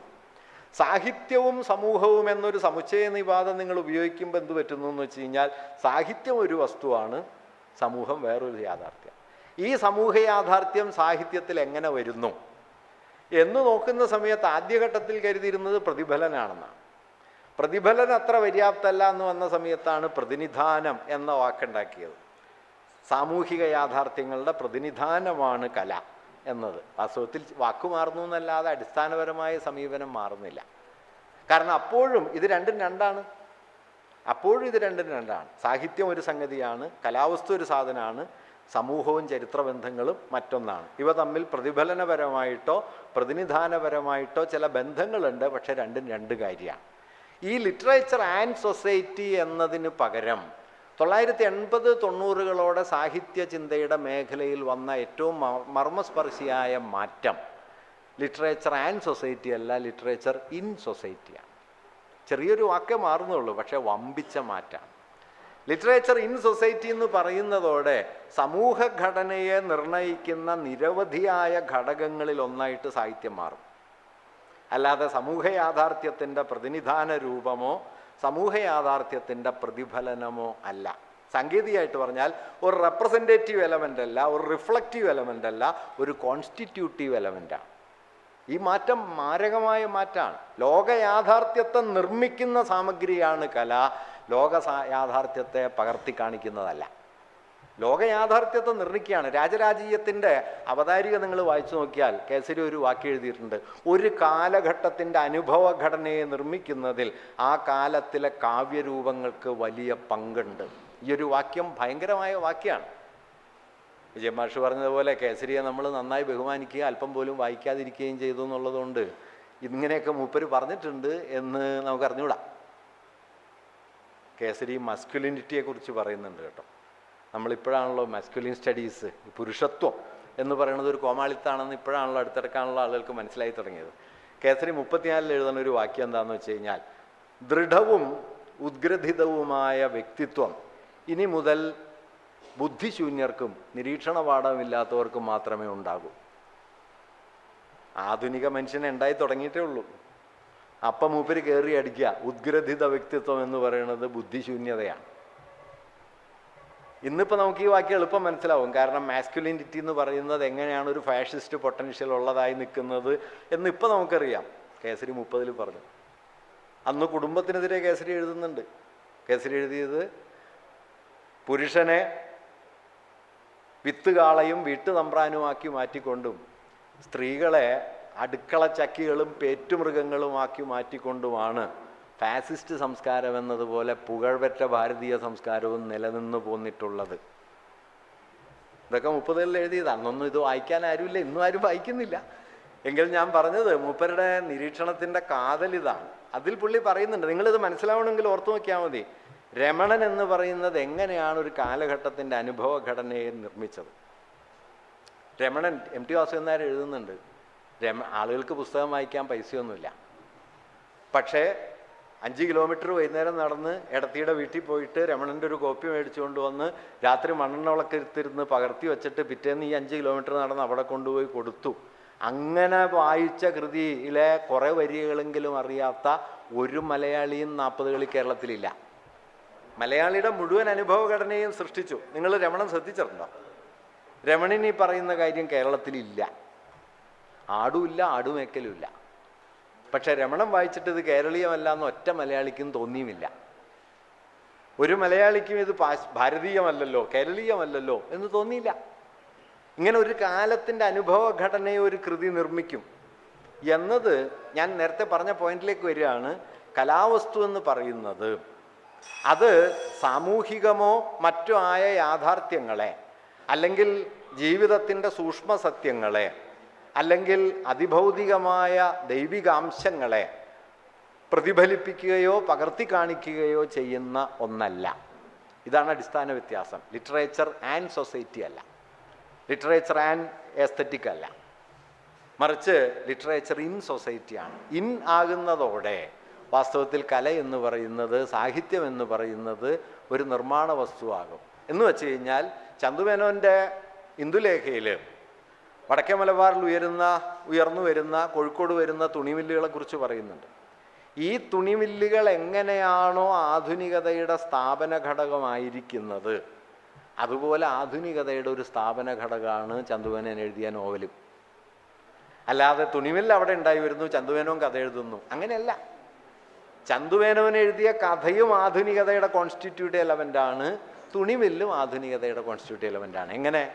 ചന്തുമേനോൻ്റെ വ്യവസായം, തുണിമില്ല് എന്ന് പറയുന്നത് വ്യാവസായികതയിലേക്ക്, നാടുവാഴുത്തത്തിൽ നിന്ന്, കാർഷിക ഉൽപ്പാദനത്തിൽ നിന്ന് വ്യാവസായികതയിലേക്കും മുതലാളിത്തത്തിലേക്കുമുള്ള ഷിഫ്റ്റിൻ്റെ അടയാളമാണ് ഈ പറയുന്ന തുണിമില്ലെങ്കിൽ, മധ്യകാല സാഹിത്യ രൂപങ്ങളിൽ നിന്ന് ആധുനികമായ ജനസഞ്ചയത്തെ ഉൾക്കൊള്ളുന്ന പുതിയൊരു സാഹിത്യ ഭാവനയിലേക്കുള്ള ഷിഫ്റ്റാണ് നോവൽ. രണ്ടും ആധുനികമാണ്, അല്ലാതെ പുറത്തുള്ള ലോകത്തെ പകർത്തി കാണിക്കുന്ന പണിയല്ല ഇത്. പുറത്തുള്ള ലോകത്തിൻ്റെ റെപ്രസെൻറ്റേഷനും അല്ല, അതിൻ്റെ റിഫ്ലക്ഷനും അല്ല, പുതിയൊരു ലോകത്തിൻ്റെ നിർമ്മാണമാണ്. ഇങ്ങനെ നിർമ്മാണ സാമഗ്രിയാണ് കല, നിർമ്മാണ സാമഗ്രിയാണ് സാഹിത്യം എന്ന് കരുതിയാൽ അതിനെങ്ങനെ വിലയിരുത്താൻ പറ്റും? അപ്പോൾ ഒരു പ്രശ്നം എന്ന് പറയുന്നത്, നിർമ്മാണ സാമഗ്രിയാണ് കലയും സാഹിത്യവും എന്ന് കണ്ടു കഴിഞ്ഞ് കഴിഞ്ഞാൽ നേരത്തെ പറഞ്ഞതുപോലെ കലാവസ്തുവിൻ്റെ ആഭ്യന്തരമായ സ്വയം പര്യാപ്തത എന്ന സങ്കല്പം ഒലയും. കാരണം പിന്നെ അതിന് ആ ചരിത്ര സന്ദർഭത്തിലെ ഇതര ഘടകങ്ങളുടെ ആകത്തുകയിലല്ലാതെ അതിനൊറ്റയ്ക്ക് നിൽക്കാൻ പറ്റില്ല. അതിൻ്റേത് മാത്രമായ ഒരു നിലനിൽപ്പും ഇല്ല. ആ സ്വയം പര്യാപ്തത ശിഥിലമാവുകയും അനുഭൂതി എന്ന് പറയുന്നത് തന്നെ, സാഹിത്യകൃതി നമുക്ക് നൽകുന്ന ഏറ്റവും പ്രധാനപ്പെട്ട ഘടകം അനുഭൂതിയാണല്ലോ, സൗന്ദര്യാനുഭൂതിയാണ്. ആ അനുഭൂതി എന്ന് പറയുന്നത് തന്നെ സവിശേഷമായ ഒരു ചരിത്രബന്ധമാണ് എന്ന് വരികയും ചെയ്യും. ഞാൻ അവസാനിപ്പിക്കുകയാണ്. ഞാൻ പറഞ്ഞു വന്ന പോയിൻ്റ് എന്താണെന്ന് വെച്ചാൽ, ഇങ്ങനെ മലയാള ഭാഷയുടെ ഒരു ചരിത്രം എടുത്താൽ ഏതാണ്ട് 20 മുതൽ ഒരു 90 വരെ കലാവസ്തുവിനെയും സാഹിത്യകൃതിയെയും അതിൻ്റെ തന്നെ ആഭ്യന്തര തത്വങ്ങളാലും അതിൻ്റെ തന്നെ അനുഭവ മണ്ഡലത്തെ മുൻനിർത്തിയും വിശദീകരിക്കുന്ന ഒരു രീതിയിൽ നിന്ന് 90 ശേഷം ഉണ്ടാവുന്ന എന്തെങ്കിലും പേരിട്ട് വിളിക്കാം, ചിലപ്പോൾ സാംസ്കാരിക വിമർശനമെന്നോ അല്ലെങ്കിൽ മറ്റു തരത്തിലുള്ള വിമർശന രീതികളെന്നോ ഒക്കെ പറയാം. അതിലൊക്കെ പരിമിതികളുണ്ട് കേട്ടോ. ഞാനിതിലേതെങ്കിലും ഒരു രീതി അതിൽ തന്നെ പെർഫെക്റ്റ് ആണെന്നൊന്നും വാദിക്കുന്ന ആളല്ല. എല്ലാ വിമർശന രീതികൾക്കും അതിൻ്റെതായ സാങ്കത്യമുണ്ട്. കാരണം ഒരു രീതി നമുക്ക് നൽകുന്ന തെളിച്ചം മറ്റൊരു രീതിക്ക് നൽകാൻ കഴിയില്ല. ഇപ്പോൾ ശൈലീ വിജ്ഞാനം, കൃഷ്ണപിള്ളയുടെ പ്രതിപാത്രം, ഭാഷണവേദം, CV-യുടെ കഥാപാത്രങ്ങളുടെ ശൈലി വിശേഷത്തെക്കുറിച്ച് നമുക്ക് നൽകുന്ന തെളിച്ചം ഭാസ്കരൻ നായരുടെ ദൈവനീതിക്ക് ദാക്ഷിണ്യം വലിയ തരില്ല. ഭാസ്കരൻ നായരിൽ നിന്ന് നമുക്ക് കിട്ടുന്നത് CV-യുടെ ഒരു പ്രപഞ്ചബോധത്തെക്കുറിച്ചുള്ള ഒരു കാഴ്ചയാണ്. എൻ കൃഷ്ണപിള്ള നമുക്ക് CV-യുടെ ഓരോ കഥാപാത്രവും ഭാഷണ രീതിയിൽ എങ്ങനെ വ്യത്യസ്തമായിരിക്കുന്നു. അതുകൊണ്ട് ഇതിൽ ഏതാണ് ശരിയെന്ന് ചോദിച്ചാൽ അങ്ങനെയൊന്നുമില്ല. രണ്ടും CV-യിലുണ്ട്. 2 വഴി നമുക്ക് CV-യിലേക്ക് കിട്ടുന്നു എന്ന് കാണാം. പിന്നെ നമ്മുടെ ബോധ്യങ്ങളും നമ്മുടെ വീക്ഷണങ്ങളും അനുസരിച്ച് ചില ഊന്നലുകൾ നമുക്കുണ്ടാക്കാമെന്നല്ലാതെ ഇത് ശരിയായ ഒരേ ഒരു നിരൂപണ രീതി എന്നൊന്നും നമുക്ക് ഇവയെ മുൻനിർത്തി പറയാൻ പറ്റില്ല. രൂപവിചാരം പോലും ആ നിലയിൽ തെറ്റല്ല. കാരണം ഒരു രൂപത്തിന് അതിൻ്റെ ജീനിയോളജി ഉണ്ട്. ആ ജീനിയോളജി വഴി നമുക്ക് അതിൻ്റെ ഒരു സോഷ്യൽ ഹിസ്റ്ററിയിലേക്ക് കടക്കാം. അതിൻ്റെ ഒരു ഉദാഹരണമാണ് ഞാൻ നേരത്തെ ചങ്ങമ്പുഴയുടെ കാവ്യശൈലിയെക്കുറിച്ചുള്ള കേസരിയുടെ പഠനത്തെക്കുറിച്ച് പറഞ്ഞത്. അപ്പം ഇങ്ങനെ ഈ ഒരു 10, 70, 80 കൊല്ലക്കാലം, ആ കാലഘട്ടത്തിൽ സാഹിത്യവും സാമൂഹ്യ ജീവിതവും അത്രമേൽ തമ്മിൽ ചേർന്നതുകൊണ്ട് സാഹിത്യത്തിന് സാമൂഹ്യ ജീവിതത്തിൻ്റെ ഒരു കേന്ദ്രമാകാൻ കഴിഞ്ഞു. അതുകൊണ്ട് തന്നെ സാഹിത്യത്തെക്കുറിച്ചുള്ള ഏത് ആലോചനയും സാമൂഹ്യ വിചാരമായി മാറി. നേരത്തെ അശോകൻ പറഞ്ഞൊരു കാര്യം അതാണ്. മലയാളത്തെ സംബന്ധിച്ച് സാഹിത്യ വിമർശനം എന്ന് പറഞ്ഞാൽ സാമൂഹ്യ വിമർശനം തന്നെയായി. അങ്ങനെ ഒരു സവിശേഷ ചരിത്രഘട്ടം ഏതാണ്ട് 70, 80 വരെ തുടരുന്നു. 80 നമ്മുടെ വിമർശനം അതിൽ നിന്ന് മാറുകയും അസ്തിത്വവാദം അതിനെ ഒരു അസ്തിത്വ പ്രശ്നമായിട്ടൊക്കെ കുറച്ചു കാലം കൂട്ടിയിണക്കാൻ നോക്കിയെങ്കിലും ആ വിമർശന രീതിയെ ഉപേക്ഷിച്ച് 90 കഴിഞ്ഞ ഈ നൂറ്റാണ്ടിൻ്റെ ആരംഭമൊക്കെ ആകുമ്പോഴേക്കും അത് മറ്റൊരു വഴിയിലേക്ക് തിരിയുകയും ചെയ്യുന്നു. ഈ വഴിയുടെ ഒരു സാധ്യത ഞാൻ നേരത്തെ പറഞ്ഞതുപോലെ ലിറ്ററേച്ചർ ഇൻ സൊസൈറ്റി എന്ന നിലയിൽ, എക്സ്പീരിയൻസ് ഇൻ സൊസൈറ്റി എന്ന നിലയിൽ കാണാൻ തുടങ്ങുന്നതോടെ അത് അനുഭവത്തെ ഒരു വ്യക്തിയുടെ സ്വകാര്യ ലോകമായിട്ടും കലയെ സാമൂഹിക യാഥാർത്ഥ്യങ്ങളുടെ ഒരു പ്രതിനിധാന മണ്ഡലമായിട്ടും കാണുന്നതിന് പകരം അനുഭൂതി എന്ന് പറയുന്നത് മനുഷ്യർ ജീവിക്കുന്ന സാമൂഹ്യ ജീവിതം തന്നെയാണെന്നും കലയെന്ന് പറയുന്നത് സാമൂഹ്യ ജീവിതത്തിൻ്റെ നിർമ്മാണ സാമഗ്രിയാണ് എന്നുമുള്ള പുതിയൊരു തലത്തിലേക്ക് ഇത് എത്തിച്ചേരുന്നു. ഞാനൊരു 2 ഉദാഹരണം പറഞ്ഞ് ഇത് അവസാനിപ്പിക്കുക. ഇപ്പോൾ കുമാരനാശാൻ്റെ പ്രണയം, ലീലയിലും നളിനിയിലും കാണുന്ന പ്രണയം, ആശാനെക്കുറിച്ചുള്ള പഴയ വിഭജനം നിങ്ങൾക്കറിയാമല്ലോ. ആശാനെക്കുറിച്ചുള്ള പഴയ വിഭജനം നിങ്ങൾക്കറിയാമല്ലോ. ദുരവസ്ഥയും ചണ്ടാല ഭിക്ഷുകയും സാമൂഹിക കൃതികളാണ്, ലീലയും നളിനിയും പ്രണയകൃതികളാണ്. പ്രശ്നം എന്താണെന്ന് വെച്ചാൽ ഈ പ്രണയം ഒരു സാമൂഹ്യ ഏർപ്പാടാണ് എന്നത് അവിടെ വിട്ടുപോകും. പ്രണയം ഒരു അനുഭവമാണെന്നാണ് കരുതുന്നത്. വാസ്തവത്തിൽ വിജയമാഷ് പറയും കുമാരനാശാൻ കണ്ടുപിടിച്ച ഒരു ഏർപ്പാടാണ് ഈ പ്രണയം എന്ന്. അത് ആശാൻ കണ്ടുപിടിച്ചു എന്നുള്ള അർത്ഥത്തിലല്ല, അതിന് വളരെ മോഡേണായ ഒരു ഇൻഡിവിജ്വൽ അണ്ടർസ്റ്റാൻഡിങ് അതിനകത്തുണ്ട്. അതിൽ നിന്നാണ് പ്രണയം എന്നുള്ളത്. അത് പഴയ രാഗമല്ല, മറിച്ച് അനുരാഗത്തിൻ്റെ, പ്രണയത്തിൻ്റെ പുതിയൊരു അനുഭവ മണ്ഡലമുണ്ട്. ഈ മണ്ഡലത്തെക്കുറിച്ചാണ് ആശാൻ പറയുന്നത്. അത് വെണ്ണ തോൽക്കും ഉടലിൽ സുഗന്ധിയാം എന്ന് പറയുന്ന പഴയ അനുഭവസ്ഥാനമല്ല, വേറൊരു പാറ്റേണാണ്, വേറൊരു പാരഡൈമാണ്. എന്നതുപോലെ ഈ സാഹിത്യ വിചിന്തനത്തിൻ്റെ മണ്ഡലത്തിൽ പുതിയൊരു പാരഡൈം തുറക്കുകയും അവിടെ വെച്ച് അനുഭവങ്ങളെ മുൻനിർത്തി ഒരനുഭൂതി സ്ഥാനം എങ്ങനെയാണ് ചരിത്രബന്ധാവുന്നത്. ഞാൻ ഏറ്റവും എളുപ്പം നിങ്ങൾക്ക് മനസ്സിലാവുന്നൊരു ഉദാഹരണം ചിത്രകല എന്ന് പറയാം. ലാൻഡ്സ്കേപ്പുകൾ വരുന്നു. ലാൻഡ്സ്കേപ്പുകൾ വന്ന സമയത്ത് പ്രകൃതി മനോഹരമായി ചിത്രീകരിക്കപ്പെടുന്നു. അത് നല്ല കാഴ്ച ഭംഗിയുള്ള ചിത്രങ്ങളായിട്ട് 18ഉം 19ഉം നൂറ്റാണ്ടുകളിൽ ഉറച്ചു. 18ആം നൂറ്റാണ്ടിൽ കോൺസ്റ്റബിളിനെ പോലെയും ഗെയിൻസ്ബറോയെ പോലെയുള്ള ചിത്രകാരന്മാർ യൂറോപ്യൻ ചിത്രകലയിൽ ഇത് ഗംഭീര ഒരു സംഗതിയാക്കി. ഒരു വലിയ ഓണറായിട്ട് അത് 2-3 നൂറ്റാണ്ട് നിലനിൽക്കുകയും ചെയ്തു. 20ആം നൂറ്റാണ്ടിൽ മാർക്സിസ്റ്റ് കലാചിന്തകനായ ജോൺ ബർജർ ഇതിനെക്കുറിച്ചൊരു പഠനം നടത്തി. അദ്ദേഹം പറഞ്ഞു, പ്രകൃതി ഒരു കലാവസ്തു ആകുന്നു എന്നതിൻ്റെ അർത്ഥം എന്താണ്?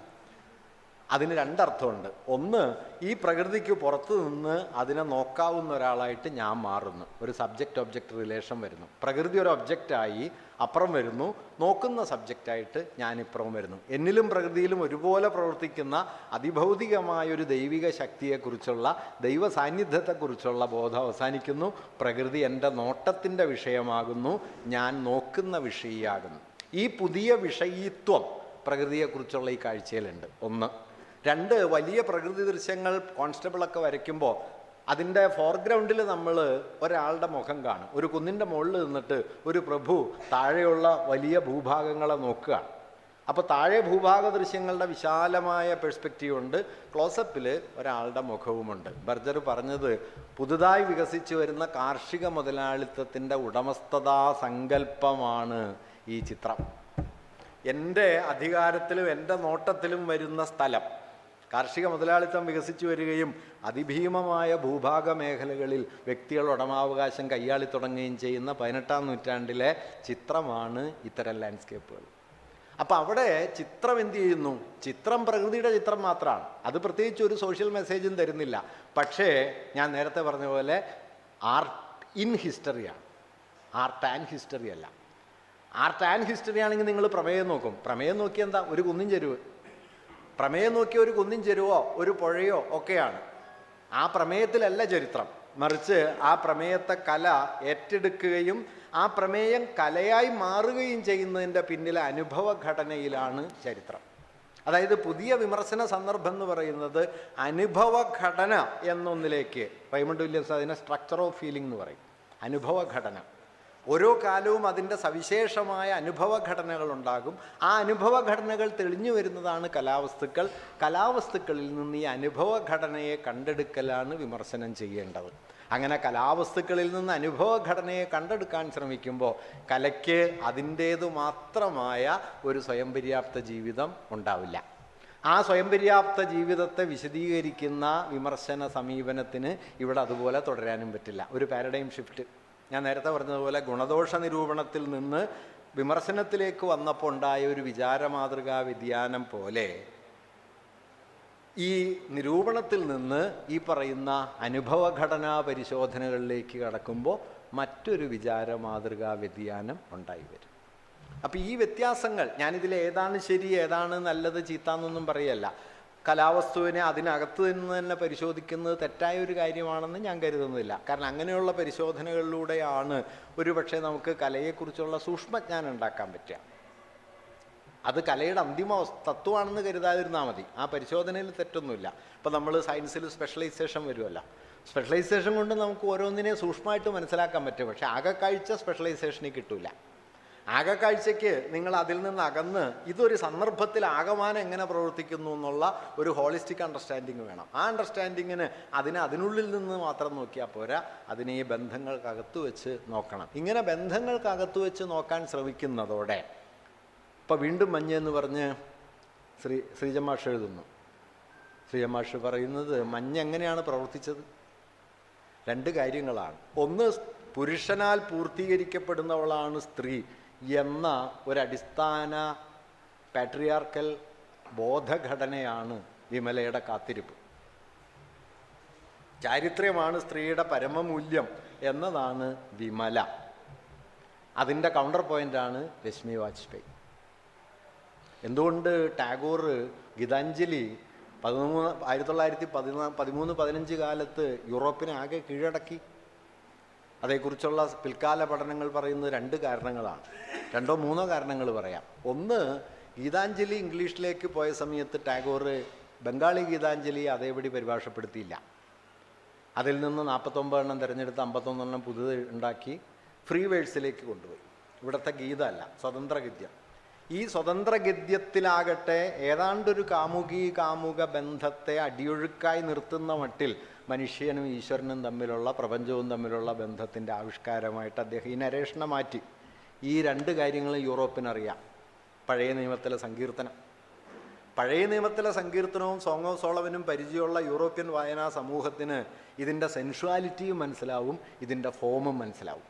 രൂപം അവർക്ക് 2500 കൊല്ലമായിട്ട് അറിയാം, അതിൻ്റെ ഭാവുകത്വം അവർക്കറിയാം. അതായത് ചരിത്രത്തിൽ, യൂറോപ്പിൻ്റെ അനുഭവ ചരിത്രത്തിൽ ആഴത്തിൽ വേര് പിടിച്ചു കിടക്കുന്ന ഒരു രൂപ സംവിധാനത്തിലേക്കും അനുഭവഘടനയിലേക്കും ഗീതാഞ്ജലിയെ മാറ്റി എഴുതിയത് വഴിയാണ് ഗീതാഞ്ജലി ഉടനടി പ്രവർത്തിക്കുകയും 13-ൽ അതിന് നോബൽ സമ്മാനം കിട്ടുകയും ചെയ്തത്.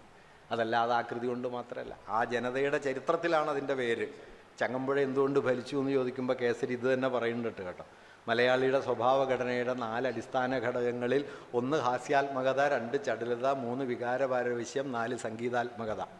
ഇതിൽ ചടുലതയെയും ഹാസ്യാത്മകതയെയും അതുപോലെ തന്നെ സംഗീതാത്മകതയെയും തൃപ്തിപ്പെടുത്തിയ കവിയാണ് കുഞ്ചൻ നമ്പ്യാർ. ചടുലതയെയും വികാരപാരവശ്യത്തെയും സംഗീതാത്മകതയെയും തൃപ്തിപ്പെടുത്തിയ കവിയാണ് ചങ്ങമ്പുഴ. അതുകൊണ്ട് മലയാള ഭാഷ ഉള്ളിടത്തോളം കാലം ഇവർ രണ്ടുപേരും മലയാളികളുടെ ഏറ്റവും വലിയ കവികളായിരിക്കും. കവിതയുടെ ജീവിതം കവിതയ്ക്കുള്ളിൽ നിന്നല്ല, കവിതയുടെ ജീവിതം ചരിത്രബന്ധത്തിൽ നിന്ന് നിങ്ങൾക്ക് തർക്കിക്കാം ഈ വിശകലനത്തോട്. മലയാളിയുടെ സ്വഭാവഘടന ഈ 4 എന്ന് വേണമെങ്കിൽ ഒരാൾ കൗണ്ടർ ക്വസ്റ്റ്യൻ ആവാം. പക്ഷെ ഞാൻ പറയുന്നത് വിചിന്തന രീതി മാറുകയാണ്. ചങ്ങമ്പുഴയുടെ ശൈലി, ചങ്ങമ്പുഴയുടെ കവിത അതിൻ്റെ ഉള്ളിൽ നിന്ന് പരിശോധിക്കുകയല്ല, മലയാളിയുടെ വികാരഘടനയെ നരവംശപരമായി കണ്ടിട്ട് അതിൽ നിന്ന് കവിതയെക്കുറിച്ചുള്ള ആലോചന. ലിറ്ററേച്ചർ ഇൻ സൊസൈറ്റിയാണ്, ലിറ്ററേച്ചർ ആൻഡ് സൊസൈറ്റി അല്ല. ഇങ്ങനെ മാറി വരുന്നൊരു വിശകലന രീതി. നമ്പ്യാരെക്കുറിച്ച് കെ.എൻ. ഗണേശ് മാഷ് എഴുതുന്നത്, അദ്ദേഹത്തിൻ്റെ നമ്പ്യാർ കവിതയെക്കുറിച്ചുള്ള കാർണിവൽ എന്ന ആശയത്തെ മുൻനിർത്തിയുള്ള പഠനം ഒക്കെ ഈ വഴിക്കാണ് വരുന്നത്. അപ്പോൾ അത് കലാവസ്തുവിനെ, സാഹിത്യകൃതിയെ അതിൻ്റെ തന്നെ ആഭ്യന്തരമായ സൗന്ദര്യാത്മകതയെയും മൂല്യത്തെയും മുൻനിർത്തി പരിശോധിക്കുന്ന രീതിയിൽ നിന്നുള്ളൊരു ഷിഫ്റ്റാണ്. അത് നമ്മുടെ വിമർശന ചരിത്രത്തിലെ 3ാമത്തെ ഒരു പാരഡൈം ഷിഫ്റ്റാണ് എന്ന് പറയാം. അങ്ങനെ ആദ്യകാലത്ത് രാജാധിപത്യത്തെയോ ദൈവാനുഭവത്തെയോ ആശ്രയിച്ച് നിന്നിരുന്ന ഒരു ആശ്രിത സാമഗ്രി എന്ന നിലയിൽ നിന്ന് കലാവസ്തു ഗുണദോഷ നിരൂപണത്തിൻ്റെ ഒരു മണ്ഡലത്തിലേക്ക് എത്തുന്നു. അവിടെ നിന്ന് സ്വയം പര്യാപ്ത കലാസാമഗ്രി എന്ന നിലയിലേക്ക് എത്തുന്നു. അവിടെ നിന്ന് സമൂഹ ബന്ധങ്ങളുടെ ഒരു നിർമ്മാണ സാമഗ്രി എന്ന നിലയിലേക്ക് അത് മാറുന്നു. ഈ മാറ്റത്തിൻ്റെ സന്ദർഭത്തിലാണ് നമ്മളിപ്പോൾ വിമർശനത്തിൽ നിൽക്കുന്നത്. ഞാൻ അവസാനിപ്പിക്കുകയാണ്. അതുകൊണ്ട് വിമർശനം എന്ന് പറയുന്നത് ഇപ്പോൾ ചെയ്യേണ്ടതായി ഞാൻ കരുതുന്നൊരു കാര്യം, അനുഭവ ഘടനകൾ എന്തൊക്കെയാണ് എന്ന് പരിശോധിക്കുക. നമ്മൾ എങ്ങനെയാണ് അനുഭവിക്കുന്നത്, ഈ അനുഭവം എങ്ങനെയാണ് ഉരുവായത്, അതിൽ രൂപവും ചരിത്രവും അധികാരവും ഭാഷാ രീതികളും ഒക്കെ എങ്ങനെ കെട്ടുപിണഞ്ഞ് കിടക്കുന്നു എന്ന നിലയിൽ ഒരു കലാവസ്തുവിനെ അതിനുള്ളിൽ നിന്നും അതിന് പുറത്തു നിന്നും ഒരുപോലെ നോക്കാൻ കഴിയുന്ന ഒരു വലിയ വൈജ്ഞാനിക പ്രവർത്തനമായിട്ട് വിമർശനത്തെ മാറ്റിയെടുക്കേണ്ടതുണ്ട്. അത്തരമൊരു വഴി മലയാളത്തെ സംബന്ധിച്ച് അപരിചിതമല്ല. ആ വഴി ഉദ്ഘാടനം ചെയ്ത ഒരാളായിരുന്നു കേസരി ബാലകൃഷ്ണപിള്ള. എനിക്ക് കേസരിയോട് പ്രത്യേകിച്ചൊരു ഇഷ്ടമുള്ളതുകൊണ്ടല്ല കേട്ടോ ഞാനിത് ആവർത്തിച്ച് പറയണത്. മൂപ്പര് ഈ പണിയൊക്കെ എടുത്ത ആളായതുകൊണ്ടാണ്, നമ്മൾ ഒട്ടും പരിഗണിക്കാത്ത ഒരാളും ആയതുകൊണ്ടാണ്. വാസ്തവത്തിൽ അദ്ദേഹം ഇത് 30കളിൽ ഈ പണിയാണ് ചെയ്യുന്നത്. വേറൊരു നിലയ്ക്ക് നോക്കിയാൽ സച്ചിമാഷ് ഒരു ലേഖനത്തിൽ എഴുതിയിട്ടുണ്ട് കേസരിയെക്കുറിച്ച്, വിത്തും വൃക്ഷവും എന്ന ലേഖനത്തിൽ എഴുതുന്നുണ്ട്, വ്യക്തിപരതയിൽ തളഞ്ഞു കിടന്ന സാഹിത്യ വിചാരത്തെ ചരിത്രവൽക്കരിക്കാനുള്ള മലയാളത്തിലെ ഏറ്റവും വലിയ ശ്രമമായിരുന്നു കേസരിയുടേത്. അത് കറക്റ്റായ വാക്യമാണ്. കാരണം ചരിത്രം എന്ന് പറയുന്നത് എന്താണ്? നാം ചരിത്ര വസ്തുതകളായിട്ട് മനസ്സിലാക്കുന്ന കുറേ വിവരങ്ങളല്ല. ചരിത്രം എന്ന് പറയുന്നത് അതിസങ്കീർണമായ ബന്ധങ്ങളുടെ സംഘർഷാത്മകമായ സംവാദാത്മകമായ കൂടിക്കലരലാണ്. ഈ കൂടിക്കലറിലായിട്ട് എങ്ങനെ ഒരു കലാവസ്തു മാറുന്നു, കലാവസ്തു അതിൽ പോയി എങ്ങനെ കെട്ടുപിണയുന്നു. ഞാൻ നേരത്തെ പറഞ്ഞതുപോലെ എങ്ങനെയാണ് ചങ്ങമ്പുഴ കവിത മലയാളിയുടെ 40കളിലെ അനുഭവഘടനയെ സൃഷ്ടിച്ചത്, അല്ലെങ്കിൽ എങ്ങനെയാണ് ഗീതാഞ്ജലി എന്ന് പറയുന്നത് ഈ പറയുന്ന യൂറോപ്പിൻ്റെ അനുഭവഘടനയുടെ ഭാഗമായി മാറിയത് എന്നാലോചിക്കുന്നതോടെ നിങ്ങൾ ഗീതാഞ്ജലിയെക്കുറിച്ച് മാത്രമല്ല മനസ്സിലാക്കുക, നിങ്ങൾ ഗീതാഞ്ജലിയുടെ ഭാഷാശൈലി മനസ്സിലാക്കും, അതിൻ്റെ സെൻഷ്വാലിറ്റിയെക്കുറിച്ച് മനസ്സിലാക്കും, ഒപ്പം തന്നെ യൂറോപ്പിൻ്റെ 2500 കൊല്ലത്തെ ചരിത്രവും അതിൽ കാണും. ഇങ്ങനെയുള്ളൊരു വിനിമയത്തിലേക്ക് കലാവസ്തുവിനെ മുൻനിർത്തി ആലോചനകൾ കൊണ്ടുപോകാൻ കഴിയുമോ എന്നതാണ് ഒരുപക്ഷെ ഇപ്പോൾ ജെയിംസിനെ പോലെ, ഈഗിൾട്ടനെ പോലെ, ജോൺ ബർജറെ പോലെയൊക്കെയുള്ള വലിയ കലാ സാഹിത്യ ചിന്തകർ കഴിഞ്ഞ 10-30 വർഷങ്ങളിൽ ചെയ്തു പോരുന്ന ഒരു കാര്യം. അത് എളുപ്പവഴിയൊന്നുമല്ല കേട്ടോ. നമ്മുടെ നാട്ടിൽ സംഭവിച്ച ഒരു കലാപരിപാടി എന്താണെന്ന് വെച്ച് കഴിഞ്ഞാൽ, ഇത് എളുപ്പവഴിയിൽ ക്രിയേറ്റ് ചെയ്യുക എന്നാക്കിയിട്ട് നമ്മൾ നമ്മുടെ നോട്ടത്തിൽപ്പെടുന്ന എന്തെങ്കിലും ഒരു ആശയം ഒരു കലാവസ്തുവിൽ നിന്ന് എടുത്തിട്ട് ഇതാണ് കല എന്ന് പറയുകയും അതിനെ മുൻനിർത്തി വിധി പറയുകയും ചെയ്യും. കുമാരനാശാനെ എടുത്തിട്ട് ക്രൂര മുഹമ്മദർ, എന്നാൽ പിന്നെ ഇസ്ലാമോഫോബിയ. സംഗതി എന്ത് എളുപ്പമായി, പോംവഴി പക്ഷേ എന്ത് എളുപ്പമായെന്നോ എന്ന് വൈലോപ്പിള്ളി പറഞ്ഞ പോലെ വളരെ എളുപ്പമായി തീർന്നു. അങ്ങനെ ഒരു എളുപ്പ വഴിയൊന്നും. ഒന്ന്, കലയെന്ന് പറയണത്, ഞാൻ ആദ്യം പറയാൻ ആഗ്രഹിക്കുന്നത്, കലയെന്ന് പറയണത് നല്ല കലാവസ്തുവാണോ ആഴത്തിൽ വൈരുദ്ധ്യ നിർഭരമായിരിക്കും. പരസ്പരം പോരടിക്കുന്ന ബലങ്ങളുടെ ഒരു സംഘർഷവേദിയാണ് കല. അല്ലാതെ Ernest Fischer necessity of art എന്ന് പറഞ്ഞൊരു പുസ്തകം എഴുതുന്നുണ്ട്. അതിൽ അദ്ദേഹം പറയുന്നൊരു കാര്യം എന്താണെന്ന് വെച്ച് കഴിഞ്ഞാൽ, സാമൂഹ്യ യാഥാർത്ഥ്യം എന്ന നിലയ്ക്ക് നാം പുറമേ കാണുന്നതിനപ്പുറമുള്ള സമൂഹത്തിലെ അഗാധ സംഘർഷങ്ങളെ നമുക്ക് ബോധ്യപ്പെടുത്തി തരാൻ കഴിയുമെന്നതാണ് കലയുടെ മൗലികമായ ശേഷി. ഇപ്പം സ്നേഹം വഞ്ചനയാണെന്ന് പറഞ്ഞാൽ പറ്റുമോ? പറ്റൂലല്ലോ. വാത്സല്യം വഞ്ചനയാണെന്ന് പറഞ്ഞാൽ പറ്റുമോ? പറ്റൂല. 7 കൊല്ലം അലഞ്ഞു തിരിഞ്ഞ് ബഷീർ രാത്രി വീട്ടിൽ വരും. അപ്പോൾ ഉമ്മ വാതിൽ തുറന്നു കൊടുത്തിട്ട് പറയും, ഓ നീയായിരുന്നു ഊണ് കഴിച്ചിട്ട് കിടക്ക് എന്ന് പറയും. ഊണെടുത്ത് വെച്ചത്. അപ്പോൾ ബഷീർ അത്ഭുതപ്പെട്ട് ചോദിക്കും, ഞാനിന്ന് വരുന്നു, ഉമ്മ എങ്ങനെ അറിഞ്ഞു? അപ്പോൾ ബഷീർ പറയും, ഉമ്മ പറയും, ഓ ഞാനെന്നും വിളമ്പി വെക്കും. ഒറ്റ വാക്യം, ഞാനെന്നും വിളമ്പി വെക്കും. ഇങ്ങനെ തൻ്റെ പരമമായ സ്നേഹത്തെ ഈ ഒരൊറ്റ വാക്യത്തിൽ ഉമ്മ ആവിഷ്കരിക്കുന്നു. ഇതേ ഉമ്മ വേറൊരു കഥയിൽ ബഷീറിനോട് 100 രൂപ 25 രൂപ കടം ചോദിക്കും. ബഷീറിൻ്റെ കാശൊന്നുമില്ല. തപ്പി പിടിച്ച് 25 രൂപ ഉണ്ടാക്കി കൊടുക്കുമ്പോൾ ഉമ്മ അപ്പുറം മാറിയിരുന്ന് ആലോചിക്കണത്, ഞാൻ എന്തൊരു മണ്ടിയാണ് 100 രൂപ ചോദിക്കായിരുന്നു. ഇതേ ഉമ്മയാണ് കേട്ടോ 7 കൊല്ലം ചോറ് വിളമ്പി വെച്ചത്. ഇത് രണ്ടും വാത്സല്യമാണ്. വാത്സല്യം വഞ്ചനയായിട്ടും ചിലപ്പോൾ വരും, വാത്സല്യം സ്നേഹമായിട്ടും വരും. മലയാളത്തിലെ ഏറ്റവും സ്നേഹമയിയായ കാമുകി ഒരു വ്യഭിചാരിണിയായിരുന്നു.